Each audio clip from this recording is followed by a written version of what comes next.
शिवसमारम्भां शङ्कराचार्यमध्यमाम् अस्मदाचार्यपर्यन्तां वन्दे गुरुपरम्पराम्। श्रुतिस्मृतिपुराणानाम् आलयं करुणालयं नमामि भगवत्पादं शङ्करं लोकशङ्करम्। अज्ञानतिमिरान्धस्य ज्ञानाञ्जनशलाकया चक्षुरुन्मिलितं येन तस्मै श्रीगुरवे नमः। गोविन्द जय जय गोपाल जय जय गोविन्द जय जय गोपाल जय जय गोविन्द जय जय गोपाल जय जय गोविन्द जय जय गोपाल जय जय गोविन्द जय जय गोपाल जय जय गोविन्द जय जय गोपाल जय जय हरि हरि गोविन्द भज हरि गोविन्द हरि हरि गोविन्द भज हरि गोविन्द हरि हरि गोविन्द भज हरि गोविन्द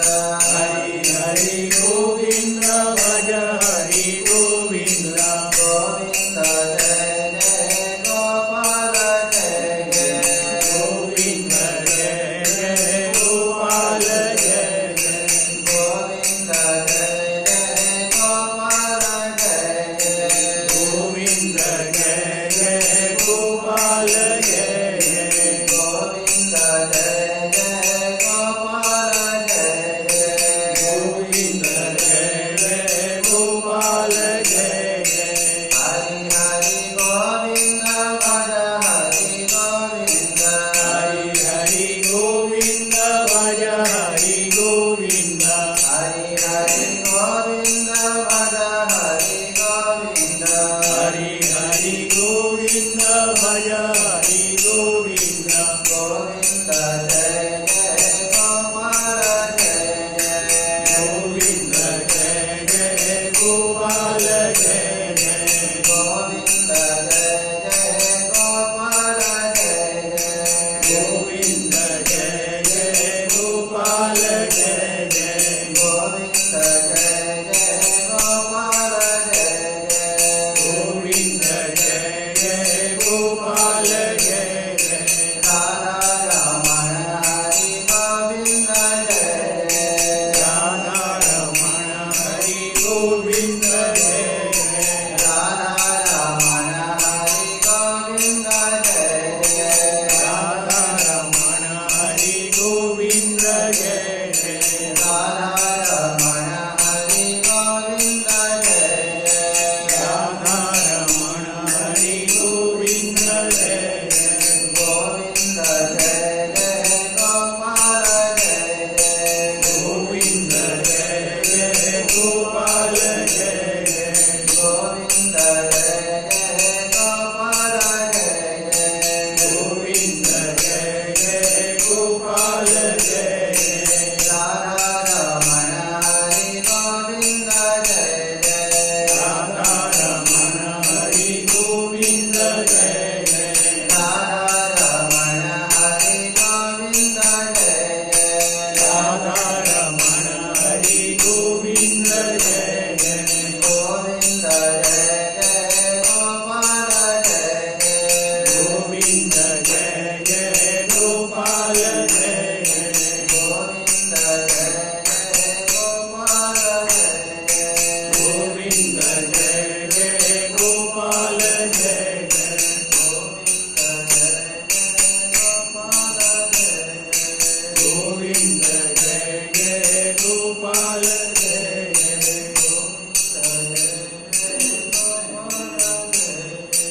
गोविन्द जय जय गोपाल जय जय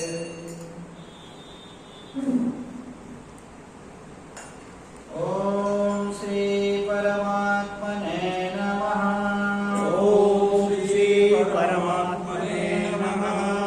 अथ चतुर्थोऽध्यायः चतुर्थोऽध्यायः श्रीभगवानुवाच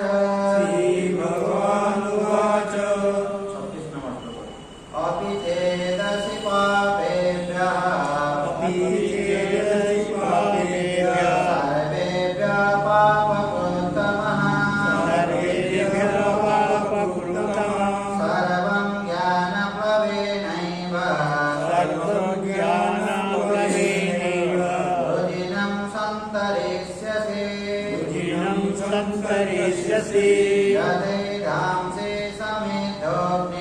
रचयितासि श्रमेणोहि भस्मसात् कुरुते अर्जुन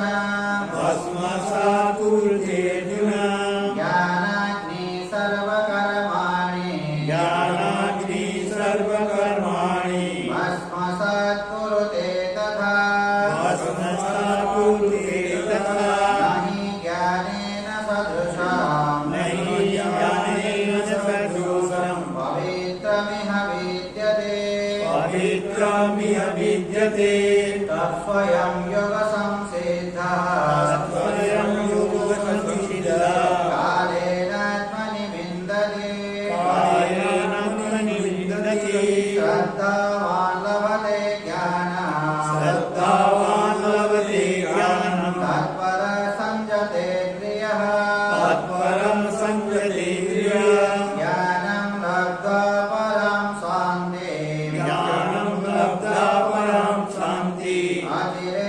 अचिरेणाधिगच्छति अचिरेणाधिगच्छति आज्ञश्च श्रद्धधानश्च अज्ञश्च श्रद्धधानश्च संशयात्मा विनश्यति संशयात्मा विनश्यति नायं लोकोऽस्ति न परः नायं लोकोऽस्ति न परः न शोकं संशयात्मनः न सुखं संशयात्मनः योगसंन्यस्तकर्माणाम् योगसंन्यस्तकर्माणं ज्ञानसंच्छिन्नसंशया ज्ञानसंच्छिन्नसंशयम् आत्मबन्धं न कर्माणि आत्मबन्धं कर्माणि निबध्नन्ते धनञ्जय निबध्नन्ति धनञ्जय तस्मादज्ञानसम्भूतः तस्मादज्ञानसम्भूतः हृष्टं ज्ञानासीनात्मनः पुस्तकं ज्ञानासीनात्मनः चेत्त्वैनं संशयं योगः चित्त्वेषं संशययोगः आतिष्ठ तिष्ठ भारत आतिष्ठोत्तिष्ठ भारत ॐ तत्सदा ॐ तत्सत् इति श्रीमद्भगवद्गीतासु उपनिषत्सु इति श्रीमद्भगवद्गीतासु उपनिषत्सु ब्रह्मविद्यायां योगशास्त्रे ब्रह्मविद्यायां योगशास्त्रे श्रीकृष्णार्जुनसंवादे श्रीकृष्ण अर्जुन संवादे ज्ञानकर्मसन्न्यासयोगो नाम ज्ञानकर्मसन्न्यासयोगो नाम चतुर्थोऽध्यायः चतुर्थोऽध्यायः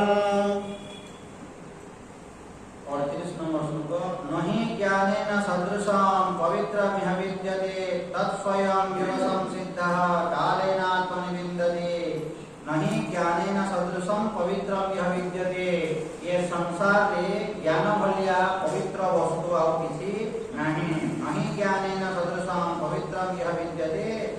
तत्स्वयं योगसंसिद्धः कालेनात्मनि विन्दते एवं एई ज्ञानटा केमिति प्राप्त हुए तत्स्वयं योगसंसिद्धः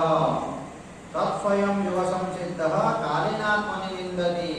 तो एटा दीर्घ दिन धरि कि जने यदि कर्मयोग यदि आचरण करिवो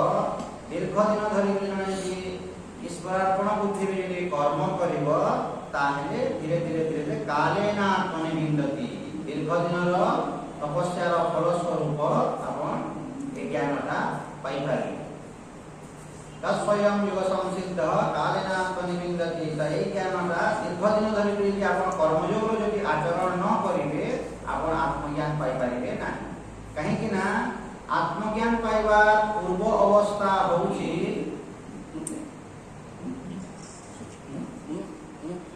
आत्मज्ञान पाइबार पूर्व अवस्था होउची माने फुल ऑफ इंस्पिरेशन माने इंस्पिरेशन जदि आपण बनना हेबो माने निद्रा भंग हेबा तारो निद्रा जीवा पर्यंत फुल ऑफ इंस्पिरेशन माने जहा मध्य आपण देखिबे सब जदि भगवतमय जदि हेइबो सेटा होउची कर्मयोग जदि आपण करिवे ताहेले आपण ईश्वरमय हेइबो तो ईश्वरमय जदि न हेबो आपण ज्ञान पाइ पारिबे नाही तो आत्मज्ञान पाइबा ठीक पूर्व अवस्था होउची जे सब जगह आपण भगवान को दर्शन करिबे माने यत्र यत्र मनो जाति तत्र तत्र श्री राम पाद पंकज समाधय नहीं समाधयटा उपरस्तर यत्र यत्र मनो ତଳ ସ୍ତରକୁ ଆପଣ ଦେଖିକିରି କଣ ଦର୍ଶନ କରିବେ ଯତ୍ର ଯତ୍ର ମମ ଜାତି ତତ୍ର ତତ୍ର ଶ୍ରୀରାମ ପାଦ ପଙ୍କଜମ୍ ମାନେ ଶ୍ରୀ ରାମଙ୍କର ଆପଣ ଇଷ୍ଟ ଦେବତା ହେଲେ ରାମ ହେଇଥିବେ କିମ୍ବା କୃଷ୍ଣ ହେଇଥିବେ କିମ୍ବା ଯାହା ହେଇଥିବେ ସେଇ ଭଗବାନଙ୍କୁ ସବୁ ଜାଗାରେ ଆପଣ ଦର୍ଶନ କରିବେ। ତ ସବୁ ଜାଗାରେ ଯଦି ସେଇ ଭଗବାନଙ୍କୁ ଯଦି ଆପଣ ଦର୍ଶନ କଲେ ତା ଉପର ସ୍ତରଟା ହେଉଛି ଆତ୍ମଜ୍ଞାନ ମାନେ ଅର୍ଥାତ୍ ସେ ସଗୁଣ ସାକାରକୁ ଯଦି ଆପଣ ସବୁ ଜାଗାରେ ଯଦି ଆପଣ ଦର୍ଶନ କଲେ ସେଇ ଭଗବାନଙ୍କୁ ସବୁ ଜାଗାରେ ଆପଣଙ୍କର ଅନ୍ତଃକରଣ ଶୁଦ୍ଧ ହୋଇଥିବ। ଅନ୍ତଃକରଣ ଶୁଦ୍ଧ ନ ହେବା ପର୍ଯ୍ୟନ୍ତ ଆପଣ ଆତ୍ମଜ୍ଞାନ ପାଇପାରିବେ ନାହିଁ। ନେକ୍ସଟ ଦେଖନ୍ତୁ ଆଉ ବି ଏକ୍ସପ୍ଲେନ୍ କରାହଉଛି 39 ନମ୍ବର ଦେଖନ୍ତୁ ଶ୍ଲୋକରେ ମାନେ ଆଉ କେମିତି ଭାବରେ ସେଟା ପାଇବେ ତାମାନେ ମାନେ ଏଟା ଲେଖା ହେଲା ତତ୍ସ୍ୱୟଂ ଯୋଗ ସଂସିଦ୍ଧ କାଳେନା ତ୍ୱନିବିନ୍ଦତି ଦୀର୍ଘ ଦିନ ଧରି ଯଦି କର୍ମଯୋଗର ଯଦି ଆଚରଣ କରିବେ ତାହେଲେ ଆତ୍ମଜ୍ଞାନ ପାଇବେ। ଆହୁରି ବୁଝା ହଉଛି କଣ ଶ୍ରଦ୍ଧାବାନ ଲଭତେ ଜ୍ଞାନମ୍ ତତ୍ପର ସଂଯତେନ୍ଦ୍ରିୟଃ ଜ୍ଞାନମ୍ ଲବ୍ଧ୍ୱା ପରଂ ଶାନ୍ତିମ୍ ଅଚିରେଣାଧିଗଚ୍ଛତି ଶ୍ରଦ୍ଧାବାନ ଲଭତେ ଜ୍ଞାନମ୍। ତ ଆତ୍ମଜ୍ଞାନ ପାଇବାର ପ୍ରଥମ ସୋପାନ ହେଉଛି ଆପଣଙ୍କ ଭିତରେ ଶ୍ରଦ୍ଧା। ଗୁରୁଙ୍କର ପ୍ରତି ଯଦି ଆପଣଙ୍କର ଯଦି ଶ୍ରଦ୍ଧା ଯଦି ନଥିବ ଆପଣ ଆତ୍ମଜ୍ଞାନ ପାଇପାରିବେ ନାହିଁ। ଧରନ୍ତୁ ଏ ଜାଗାରେ ଆପଣ ଗୀତା ଶୁଣିବା ପାଇଁ ଆସୁଛନ୍ତି ଯଦି ଯେଉଁ ବ୍ୟକ୍ତି ପାଖରୁ ଆପଣ ଶ୍ରବଣ କରୁଛନ୍ତି ସେଇ ବ୍ୟକ୍ତି ପ୍ରତି ଯଦି ଆପଣଙ୍କର ଶ୍ରଦ୍ଧା ନଥିବ କଣ ହେବ ମାନେ ଏ ବ୍ୟକ୍ତି ଯାହା କହୁଛନ୍ତି ଠିକ କହୁଛନ୍ତି ଏଠି ଯଦି ଶ୍ରଦ୍ଧା ନଥିବ କଣ ହେବ ଆପଣ ଧରୁ କହିବେ 5ଟା ଜିନିଷ ଆପଣଙ୍କୁ ଭଲ ଲାଗିଲା ଆଉ 4ଟା ଜିନିଷ ଖରାପ ଲାଗିଲା ସେମିତି ନୁହଁ। ଶାସ୍ତ୍ରକୁ ଦେଖ ଗୀତା ଶାସ୍ତ୍ରକୁ ଦେଖ ତ ଗୀତା ଶାସ୍ତ୍ରରେ ଯୋଉଟା ଲେଖା ହେଇଛି ସମସ୍ତଙ୍କ ପାଇଁ ସେଟା ସମାନ ନାହିଁ। ତ ଶ୍ରଦ୍ଧା ଆପଣଙ୍କ ଭିତରେ ରହିବା କଥା ଶ୍ରଦ୍ଧାବାନ। ତ ଆପଣଙ୍କ ଭିତରେ ଯଦି ଶ୍ରଦ୍ଧା ଉତ୍ପନ୍ନ ହେଇଥିବ ଶ୍ରଦ୍ଧାଳୁ ଯଦି ହେଇଥିବେ ତାହେଲେ ଜ୍ଞାନ ପାଇବେ ମାନେ ଆରମ୍ଭ ମାନେ ଶାସ୍ତ୍ର କଣ କହୁଛନ୍ତି ପରମ୍ପରା ଆମର କହୁଛନ୍ତି ଯେ ଆରମ୍ଭରୁ ଜଣେ ବ୍ୟକ୍ତି ଆପଣଙ୍କୁ ଯାହା କହୁଛନ୍ତି ଆରମ୍ଭରୁ ଆରମ୍ଭରୁ ଆପଣ ଅନ୍ଧ ଭାବରେ ତାମାନେ ସେ ଯାହା କହୁଛନ୍ତି 2-4 ମାସ 6 ମାସ ଗ୍ରହଣ କର। ଧରନ୍ତୁ ଆପଣଙ୍କୁ କହିବେ ରାସ୍ତାରେ ବତେଇଲି ଧରନ୍ତୁ ଏମିତି କର ଏମିତି କଲେ ତୁମେ ଶାନ୍ତିରେ ରହିବ। ତ ଆପଣ ଆରମ୍ଭରୁ ତାମାନେ ବିଭିନ୍ନ ପ୍ରକାର ଯୁକ୍ତି ନ ବାଢ଼ିକି ଅନ୍ଧ ଭାବରେ 6 ମାସ ପ୍ରାକ୍ଟିସ କର 2-4 ମାସ 6 ମାସ ତାପରେ ଆପଣ କଣ କରିବେ 2-4 ମାସ 6 ମାସ ଆପଣ ଯେତେବେଳେ ପ୍ରାକ୍ଟିସ କରିବେ ଆପଣ ଧୀରେ ଧୀରେ ଅନୁଭବ ହେବ କି ନାହିଁ ଏ ବ୍ୟକ୍ତି ଯାହା କହୁଛନ୍ତି ବା ଯୋଉ ସାଧାରଣ ପ୍ରଣାଳୀ କହୁଛନ୍ତି ଏ ପ୍ରଣାଳୀଟା ଠିକ ନୁହଁ ଆପଣ ନିଜେ ଅନୁଭବ କରିବେ। କିନ୍ତୁ ଆରମ୍ଭରୁ ତାମାନେ ପାଠ ଶ୍ରଦ୍ଧା ଥିବା କଥା ଏ ବ୍ୟକ୍ତି ଯାହା କହୁଛନ୍ତି ମୁଁ ପାଳନ କରେ। ମୁଁ ଦେଖନ୍ତୁ ଯେତେବେଳେ ସମ୍ବଲପୁରରେ ଥିଲି ପାଠ ପଢୁଥିଲି ସେଇ ସମୟରେ ବିଭିନ୍ନ ସଂସ୍ଥା ସହିତ ମୁଁ ଜଡ଼ିତ ସବୁ ସଂସ୍ଥାକୁ ଯାଇଛି ଏବଂ ସବୁ ସଂସ୍ଥାରେ 2-4 ମାସ 6 ମାସ ମୁଁ ରହିଛି ସବୁ ସଂସ୍ଥା ଏବଂ ସେଇ ସମୟରେ ସମ୍ବଲପୁରରେ ସବୁ ସଂସ୍ଥା ଚାଲିଥିଲା ଏବେ ସିନା ପ୍ରବଚନ ଦେଇ ଆସୁନାହାନ୍ତି ସେତେବେଳେ ସବୁ ଆସୁଥିଲା ସବୁ ଜାଗାକୁ ମୁଁ ଟଚ୍ କରିଛି। ଏବଂ ଯେଉଁ ବ୍ୟକ୍ତି ଦେଖନ୍ତୁ 2 ଜଣ ଧରନ୍ତୁ ସାଧୁ ଅଛନ୍ତି ଜଣେ ବ୍ୟକ୍ତି ସବୁଆଡ଼େ ଯାଇକି ବୁଲାବୁଲି କରିଛି ସବୁଆଡ଼େ ରିସର୍ଚ୍ଚ କରିଛି ଏବଂ ପ୍ରବଚନ ଦେବ ଆଉ ଜଣେ କୁଆଡ଼େ କିଛି ଯାଇନି ଗୋଟେ ଜାଗାରେ ସ୍ଥିର ହେଇକି ରହିଗଲା ଆଉ ପ୍ରବଚନ ଦେବ 2 ଜଣଙ୍କ ଭିତରେ ଆକାଶ ପାତାଳ ତଫାତ ହେବ କାହିଁକି ଏ ସବୁଆଡ଼େ ବୁଲିଛି। ତ ଗୋଟିଏ ଥିଲେ ସଂସ୍ଥାରେ ସେମାନେ କ'ଣ କରିବେ ଅମୃତ ଝରୁଛି ଆତ୍ମଜ୍ଞାନ ବୋଲି ଯେଉଁ କୁହା ହେଉଛି ଏଇଟା ଅମୃତ ଝରୁଛି ଜିଭ ତାଲୁରେ ତାମାନେ ମାନେ ଏଟାକୁ ତୁମେ ଜିଭଟା ଉପର କର ଟଚ୍ କର ସେଠି ଅମୃତ ଝରୁଛି ଦେଖ ସେଟା ମୁଁ 6 ମାସ ପ୍ରାକ୍ଟିସ କରିଛି ମାନେ ଜିଭଟାକୁ ଉପର କରିକି ଏମିତି କରିବେ ଜିଭଟା ଉପର କରିବେ ମାନେ ସେଠି ଅମୃତ ଝରୁଛି ବୋଲି କୁହେ କ'ଣ ଅମୃତ ଝରୁଛି କିଛି ଝରାଝରି କିଛି କହୁଛି ତ କିନ୍ତୁ ସେ ଜିନିଷ କେତେବେଳେ ଜାଣିବେ ଅଭ୍ୟାସ ଯଦି ଧରନ୍ତୁ ଆପଣ କରିବେ ଅଭ୍ୟାସ ଯଦି କରିବେ 2-4 ମାସ ଯଦି ସେମାନେ କହୁଛନ୍ତି ତାଙ୍କର ସତ କି ଭୁଲ ଆପଣ ପ୍ରମାଣ କରିବେ କି ନାହିଁ। ଏମିତି ତ ଆଜି ଗଲେ ବେଲେ ଆପଣ କାଲି ଭୁଲ ବୋଲି କହିପାରିବେନି ନା ଏବେ ମୁଁ କହିଦେବି କିନ୍ତୁ ସେଇ ସମୟରେ ସେ ଯୋଗ୍ୟତା ଅଛି କି ଯୋଗ୍ୟତା ନାହିଁ ତ ସେଟା ଦେଖିଲି 6 ମାସ ଆଉ ଜଣେ କହିଲା ଯେ ଆମେ ରାଧେ ରାଧେ କରି ବର୍ଷେ ମଧ୍ୟ ବର୍ଷେ କରିଛି ତ ରାଧେ କରି ହେଲେ କ'ଣ ହେବ ମୋ ଭିତରେ ଯେଉଁ ଦୁଃଖ ଅଛି ଯେଉଁ ଅଶାନ୍ତି ଅଛି ଯେଉଁ ଯନ୍ତ୍ରଣା ଅଛି ସେଟା ଲାଘବ ହେବା କଥା କି ନାହିଁ ସେଟା କମିବା କଥା କି ନାହିଁ ମାନେ ମୋ ଭିତରେ ମାନସିକ ସ୍ତରରେ ମୁଁ ଦୁଃଖ ପାଉଛି ତ ସେ ଦୁଃଖଟା ଦୂର ହେଲେ ସିନା ମୋର ସେ ସଂସ୍ଥାଟା ଠିକ ବୋଲି ମୁଁ କହିବି। ତାଙ୍କର ଧରନ୍ତୁ ଡାକ୍ତର ଆପଣଙ୍କୁ ଔଷଧ ଦେଲେ ଝାଡ଼ା ହେଉଛି ଆପଣଙ୍କୁ ଔଷଧ ଦେଲା ପରେ ଯଦି ଆପଣ ଝାଡ଼ାଟା ଯଦି ନ କମିଲା ତାହେଲେ ଔଷଧ କାମ କରୁନି ନତୁବା ଠିକ ମେଡିସିନ ଆପଣଙ୍କୁ ଦିଆହେଇନି ନହେଲେ ମେଡିସିନ ଯଦି ଠିକ କାମ କରୁଥିବ ଏବଂ ଠିକ ଔଷଧ ଯଦି ଦିଆହେଇନି ତାହେଲେ କାମ କରିବ ତ এইଭଳିଆ ଦେଖନ୍ତୁ ଯେତେବେଳେ ମୁଁ ରିସର୍ଚ୍ଚ କରୁଥାଏ ଯେତେବେଳେ ବସିକିରି ପାଠ ପଢ଼ୁଥାଏ ମାନେ ଦେଖିଲା ଯେ ନାହିଁ ମାନେ ଯେଉଁଟା କହୁଛି ସେଟା ଦେଖବ ନାହିଁ ଏବଂ ତା ସହିତ ସେତେବେଳେ ମୁଁ ଧୀରେ ଧୀରେ କ'ଣ କଲି ଶାସ୍ତ୍ରକୁ ଧରିଲି ତା ମାନେ ଇଆଡ଼େ କ'ଣ ଯାହା କହୁଛନ୍ତି ମୁଁ ତାକୁ ଶୁଣିଲି ପ୍ଲସ୍ ଶାସ୍ତ୍ର शास्त्र लेखा हेबा कथा श्रुति युक्ति अनुभव तीनटा जिंस तो शास्त्र रे मध्ये लेखा हेबा कथा श्रुति रे लेखा हेबा कथा सफिशिएंट युक्ति दिबा कथा एवं अनुभव दिबा कथा एमिति विभिन्न प्रकार संस्थार लोक माने विभिन्न प्रकार कथा कहिबे तो आरंभ रु आपन भितरे श्रद्धा थिबो किंतु किछि दिन गला परे जे मुमुक्षु हेतिबो जे साधक हेतिबो से जल जल सब जिंस everything becomes clear over a period of time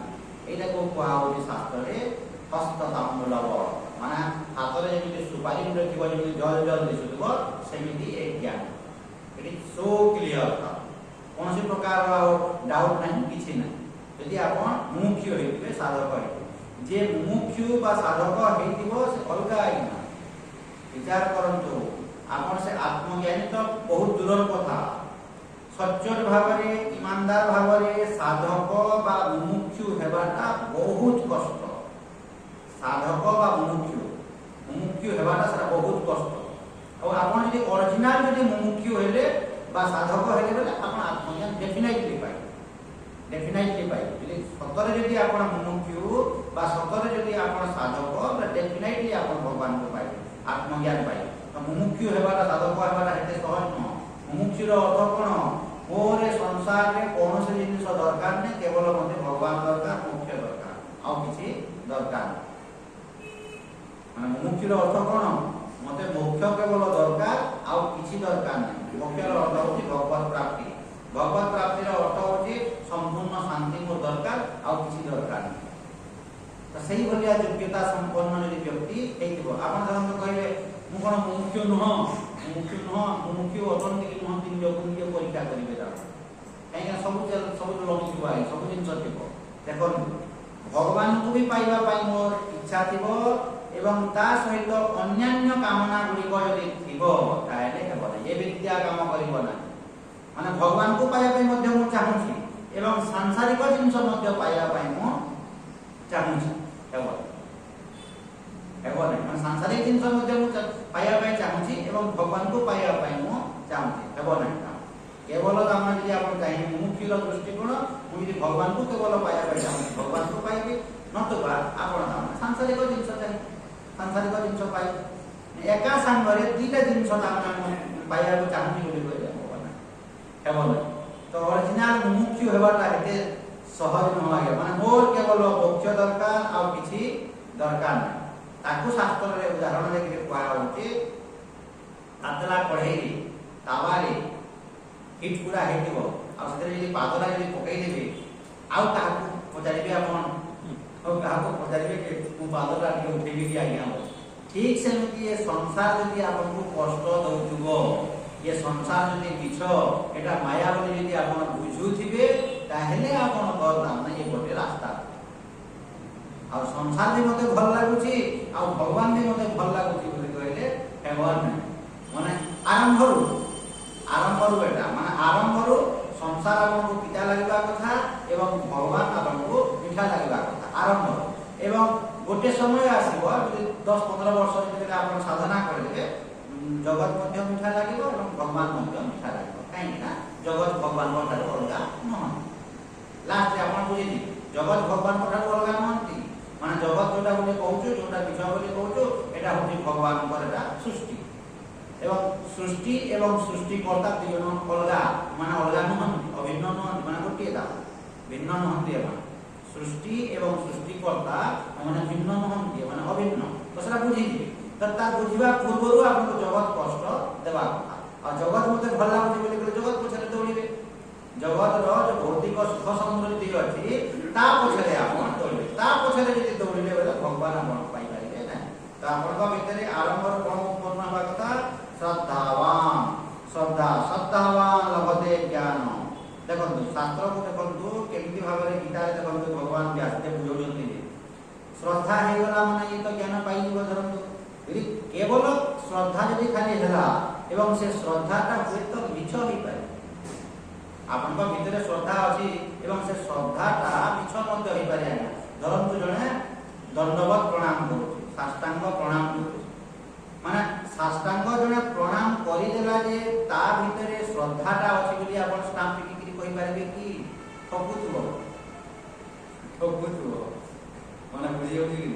ମାନେ ଜଣେ ସାଷ୍ଟାଙ୍ଗ ପ୍ରଣାମ କରିଦେଲା ଯେ ତା ଭିତରେ ଶ୍ରଦ୍ଧାଟା ଉଛୁଳୁଛି ବୋଲି ଆପଣ କହିପାରିବେ କି? କହିପାରିବେ। ଯେମିତି ସେ ପିଲାଟା ଦାମ ନାହିଁ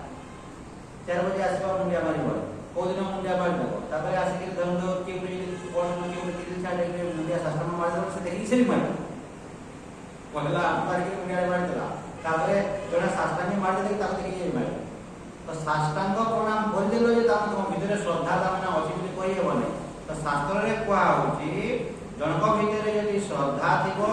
କେବଳ ଯଦି ଶ୍ରଦ୍ଧା ଥିବ ସେ ଭଗବାନଙ୍କୁ ପାଇପାରିବ ନାହିଁ। ତ ଶ୍ରଦ୍ଧା ସହିତ କଣ ଶ୍ରଦ୍ଧାବାନ ଲଭତେ ଜ୍ଞାନ ତତ୍ପର, ତତ୍ପର ମଧ୍ୟ ସେ ହେବା କଥା। ଶ୍ରଦ୍ଧା ଥିବା କଥା ତା ସହିତ ତତ୍ପର। ତତ୍ପର ମାନେ କଣ? ତତ୍ପରତା ମାନେ ସେତିକି ଭଗବାନଙ୍କୁ ପାଇବା ପାଇଁ ସେତିକି ତୀବ୍ର ଲାଲସା, ତୀବ୍ର ଇଚ୍ଛା ତା ମାନେ ଥିବା କଥା ଭଗବାନଙ୍କୁ ପାଇବା। ତତ୍ପର ଅର୍ଥ ହଉଛି ତୀବ୍ର ଇଚ୍ଛା, ମାନେ ମୋର ଭଗବାନ ଦରକାର ଆଉ ମୋର କିଛି ଦରକାର, ତତ୍ପର ଏତିକି ଥିବା କଥା। ମାନେ ଭଗବାନଙ୍କୁ ଦରକାର ଆଉ କିଛି ଦରକାର, ସେଇ ଭଗବାନଙ୍କୁ ପାଇବା ପାଇଁ ଆପଣଙ୍କ ଭିତରେ ତୀବ୍ର ଜିଜ୍ଞାସା ଥିବା କଥା। ଏବଂ ନିଜକୁ ନିଜେ ପଚାରିବେ ଆଜ୍ଞା ଭଗବାନଙ୍କୁ ପାଇବା ପାଇଁ ତୀବ୍ର ଜିଜ୍ଞାସା ଅଛି କି ଆଉ କଣ କଣ ଜିଜ୍ଞାସା ଅଛି ଦେଖିବେ। ଏବଂ ତାର ଜ୍ୱଳନ୍ତ ଉଦାହରଣ ଦେଖିବେ ସକାଳ ପାଇବା। ଜ୍ୱଳନ୍ତ ଉଦାହରଣ ସକାଳ ଆଜି ସରିଯିବ କ୍ଲାସ, ସରିଗଲା ଆମେ ସକାଳୁ ସରିଗଲା ଅଧିକା ଟିକେ ସିରିଏଲ କଣ ଅସୁବିଧା ହବ ସକାଳୁ 6:30 କ୍ଲାସ ହଉଥିଲା ଆଉ ହେବନି ଆଠ ବର୍ଷ ତ ଆପଣ କାହାକୁ ଗୁରୁତ୍ୱ ଦେଲେ ଯାଉନି, ଆପଣ କାହାକୁ ଶୋଇବାଟାକୁ ଗୁରୁତ୍ୱ ଦେଲେ ଯାଉନି। ତ ତତ୍ପର ମାନେ ଭଗବାନଙ୍କୁ ପାଇବା ପାଇଁ ଆପଣଙ୍କର ତୀବ୍ର ଇଚ୍ଛା ଥିବା କଥା, ମାନେ ସେତିକି ରହିବା କଥା। ଏ ତତ୍ପର ଯଦି ଆପଣ ନ ରହିବେ ହେବ ନାହିଁ। ତ ଶ୍ରଦ୍ଧା ରହିବା କଥା, 2 ନମ୍ବର ଜିନିଷ ତତ୍ପର ରହିବା କଥା। ଧରନ୍ତୁ ଆପଣଙ୍କର ଶ୍ରଦ୍ଧା ବି ଥିବ ଏବଂ ଆପଣ ତତ୍ପର ଦେଖନ୍ତୁ ଅଛନ୍ତି, ଏ ଦୁଇଟା ଜିନିଷ ହେଲେ ମଧ୍ୟ ଭଗବାନଙ୍କୁ ପାଇପାରିବେ ନାହିଁ। 3 ନମ୍ବର ଜିନିଷ ହେଲା ସଂଯତେନ୍ଦ୍ରିୟ, ଇନ୍ଦ୍ରିୟ ଗୁଡ଼ିକୁ ନିଜର ଅଧୀନରେ ରଖିବେ, ମାନେ ଶ୍ରଦ୍ଧାବାନ, ତତ୍ପର ଏବଂ ସଂଯତେନ୍ଦ୍ରିୟ, ନିଜର ଇନ୍ଦ୍ରିୟ ମାନଙ୍କୁ ନିଜର ଅନ୍ତଃକରଣକୁ ନିଜର ଅଧୀନରେ ରଖିବେ। ଏବଂ ଆମର ଇନ୍ଦ୍ରିୟ ଗୁଡ଼ିକ ଆମର ଅଧୀନରେ ଅଛନ୍ତି କି ଆମେ ଇନ୍ଦ୍ରିୟର ଅଧୀନରେ ଅଛୁ, ଏଟା ନିଜକୁ ନିଜେ ଆପଣ ପଚାରନ୍ତୁ। ମାନେ ଦେଖିବେ ଇନ୍ଦ୍ରିୟର ଆପଣ ଦାସ ନା ଇନ୍ଦ୍ରିୟ ଆପଣଙ୍କର ଦାସ। ମାନେ ଶାସ୍ତ୍ର କହୁଛନ୍ତି ଏ ଇନ୍ଦ୍ରିୟ ଗୁଡ଼ିକ, ଏ ମନୋବୃତ୍ତି ଚିତ୍ତ ଅହଙ୍କାର, ଏମାନେ ମୋର ଦାସ ହେବା କଥା, ମୋର ନୌକ ହେବା କଥା, ତାର ଅନୁସାରେ ମୁଁ ତାମାନେ ଚଳିବା କଥା ନୁହଁ। ଏବଂ ପହିଲା ଦାସ କଣ? ଚା। ମାନେ ସକାଳ ପାଇଲା ଅନେକ ଲୋକ ଅଛନ୍ତି ଚା ନ ପିଇଲେ ଲେଟ୍ରିନ୍ ଯାଇପାରିବେ, ତାର ତ 1 ନମ୍ବର ବନ୍ଧନ ରହିବ କି ନାହିଁ। ମାନେ ସକାଳ ଚା ନ ପିଇଲେ ଝାଡ଼ା କ୍ଲିୟର ହେବନି, କାହିଁକି ସେମିତି ବନ୍ଧନରେ ରହିବ? ଚା ପିଇଲ କେତେ ନ ପିଇଲ କେତେ, କିନ୍ତୁ ଚା ପିଇଲେ ଯାଇ ଝାଡ଼ା ଯିବ, ନହେଲେ ହେବ ନାହିଁ। ଚା ବନ୍ଧନ ଥିବ, ତ ସବୁ ପ୍ରକାରର ବନ୍ଧନ ନାହିଁ, ମାନେ ଖାଇବା ପିଇବା ଶୋଇବା ବସିବା ସବୁ ପ୍ରକାରର ବନ୍ଧନ। ତ ବିଜ୍ଞ ବ୍ୟକ୍ତିର ଲକ୍ଷଣ କଣ ହଉଛି? ନିଜର ଇନ୍ଦ୍ରିୟ ଗୁଡ଼ିକୁ ନିଜର ଅଧୀନରେ ରଖିବ, ନିଜର ଅଧୀନରେ ରଖିବ। ଅର୍ଥାତ୍ ମୁଁ ଯେତେବେଳେ ଚାହିଁବି ସେତେବେଳେ ମୁଁ ବ୍ୟବହାର କରିବି ଇନ୍ଦ୍ରିୟକୁ, ତା ପୂର୍ବରୁ ନୁହଁ। ଯେତେବେଳେ ମୁଁ ଚାହିଁବି ନା ତାର ଦାସ ନୁହଁ। ଏବଂ ଧରନ୍ତୁ ଆପଣ ଦେଖିବେ ଘରମାନଙ୍କରେ ସବୁଦିନ ଧରନ୍ତୁ ଆପଣ ଖାଦ୍ୟ ଖାଉଛନ୍ତି, ଭାତ ଡାଲି ତରକାରୀ ଯାହା, ଧରନ୍ତୁ କୋଉ ଦିନ ଟିକେ ଖରାପ ଲାଗେ, ଖରାପ ଲାଗିଲା ମାନେ ଆଉ ଛୁଇଁବି, ଖରାପ ଲାଗିଲା ମାନେ ଆଉ ଖାଇବିନି। ଘରମାନଙ୍କରେ କଣ କରନ୍ତି? ଭାତ ଡାଲି ତରକାରୀ ଧରନ୍ତୁ ତିଆରି ସବୁଦିନ ଖାଉ, କୋଉ ଦିନ ଧରନ୍ତୁ ସବଜି ଟିକେ ତିଆରି ହେଇଛି ଭଲ ଲାଗିଲାନି, ଟେଷ୍ଟ ଲାଗିଲାନି, ଖାଇଦେଲେ କଣ ଅସୁବିଧା ଅଛି? ଖାଇଦେଲେ କିଛି ଅସୁବିଧା ହେବ, କିନ୍ତୁ ଖାଇବ ନା। ଏବଂ ଘରମାନଙ୍କରେ ଦେଖିବେ 4ଟା କି 5ଟା ଆଇଟମ ଯାଇବ, ଗୋଟେ 2ଟା ଖାଇବେ ନାହିଁ, ସବୁକୁ କ୍ଲିନ୍ କର। ପନିର ଯେତିକି ପରିମାଣରେ ଗୁରୁତ୍ୱ, ଶାଗ ବି ସେତିକି ପରିମାଣରେ ଗୁରୁତ୍ୱ ଏବଂ ଡାଲମା ମଧ୍ୟ ସେତିକି, ସବୁକୁ ସମାନ, ସବୁ କ୍ଲିନ୍ ହେବା କଥା। ନାଇଁ ପନିର ଖାଲି ଖାଇଦେବି, ସେଥିପାଇଁ ସ୍ୱାମୀ ପ୍ରତିଷ୍ଠାନ ଜଣଙ୍କ ଘରକୁ ଇଏ କରେ, ଜଣଙ୍କ ଘରକୁ ଗଲେ ଭାତ ଡାଲି ତରକାରୀ କଲରା ଦେଇଛନ୍ତି, ତ ଇଏ କଣ କଲେ ଆରମ୍ଭରୁ କଲରାଟାକୁ ଖାଇବେ। ତ ସେମାନେ ଭାବିଲେ ସ୍ୱାମୀଜୀ ତାମାନେ କଲରା ଆର ଫେର କଲରା, ଇଏ କଣ କଲେ ଭାତ ଡାଲି ତରକାରୀ ପନିର ଦିଆହେଇଛି, ଶାଗ ଦିଆହେଇଛି, କଲରା ବି ଦିଆହେଇଛି, ତ ଇଏ କଣ କଲେ ଫାଷ୍ଟ କଲରା ଖାଇଦେବେ, ସବୁ ଜିନିଷ ଖାଇ ସାରିଲା ପରେ ପନିର ଖାଇବେ। ତ ସେମାନେ ଭାବିଦେଲେ ଯେ ତାମାନେ ସ୍ୱାମୀଜୀ ତାମାନେ କଲରା ପ୍ରିୟ, ମାନେ କଲରା ଫେଭରାଇଟ୍ ହେବା ଆରମ୍ଭରୁ କଲରାକୁ ସେ ଏଟାକ୍ କଲେଣି, ଆଉ ସ୍ୱାମୀଙ୍କୁ କଲରା ତାର ଫେର କଲରା, ତାର ଫେର କଲରା, ଇଏ ସେଟା ନୁହଁ। ମାନେ ଧରନ୍ତୁ ଯେତେବେଳେ ଆପଣ ଖାଦ୍ୟ ଖାଆନ୍ତି, ଛୋଟ ଛୁଆମାନେ କଣ କରନ୍ତି? छोट छुआ माने जोटा टेस्टी थिबो ताकू आगो खाइ त बड़ माने कोन करबा कथा जोटा भल लागुनी ताकू आगो खाओ माने आपण जे भल भल जिन जने खाइ देबे जोटा खराब लागे आउ खाइबे केतिबे जोटा भल लागु नाही किनु शरीर प्रति जोटा हित कर ताकू आगो खाइ दियो ताकू आगो खाइ दियो ता माने तो करला आपण आगो खाइ दे किछ सुविधा अछि करला आगो खाइ दे किछ सुविधा नाही तो करला खाइ दे जोटा भल लागु नाही तो जहां मध्ये आपण धर तो प्लेट रे थुआ हितो सब क्लीन करबा आपण जानिबे जे आपण माने जीवाटा को दामने ठीक कर पड़े जहां भी विषद मध्ये किछि एपट सेपट जिंस मध्ये एई जिंस मु खाय नै से जिंस खाय नै केते प्रकार डिजाइन ता माने घर मान होबो जे आपण देखिबे ता मते ता माने आपण जहां जहां आपण आइटम धरु 15 आइटम कर देबे सब मु साफ कर एटा खाय नै বুলি कहबे आपण सारू साग कर दे किछि असुविधा नै कहीं सारू साग भले लागो आसरा कोन भाई साग भले लागो जोटा जेमिति लागबा कथा सेमिति लागबो एति पाइ मोसे स्थिन को मु कहले तोते जहा इच्छा लागु तू कहबो खाली चेंज जान पड़ो गोटे जिंस देबुनी तू चेंज तोते जहा इच्छा लागला मते पचारि नै कोन करबी आज्ञा तोते जहा इच्छा लागला तू करबो मोर कंप्लेन किछि नै मु किछि कहने एटा करबो नि कर जहा इच्छा लागो सल्ला जहा दे बसा शरीर को हित करो कि एवं चेंज करे आज डालमा दे काले सन्तुला को परदिन मिक्स भइले मते तो जहा जरा हो को किन यदि आपण जीवहा ऊपर यदि कंट्रोलिंग पावर नथिबो नहीं चना मसला भल लागो सब दिन चना मसला लागो मरबे नहीं सब दिन यदि चना मसला खाइले मरबे नहीं तो श्रद्धावान लभते ज्ञानम तत्पर संयतेन्द्रियः तो संयत इंद्रिय दिबो ज्ञानम लब्ध्वा परम शांतिम अचिरेणाधिगच्छति এই ভলিয়া যোগ্যতা সম্পন্ন যদি আপন হেবে আপনক ভিতরে অটুট শ্রদ্ধা দিব এবং আপন তৎপর দিবে এবং সংযতেন্দ্রিয় দিবে তাহলে আপন জ্ঞান পাইবে এবং শ্রদ্ধার দেখন্তু উদাহরণ দেই দউছি আপনক ভিতরে শ্রদ্ধা কেমতি রহিবা কথা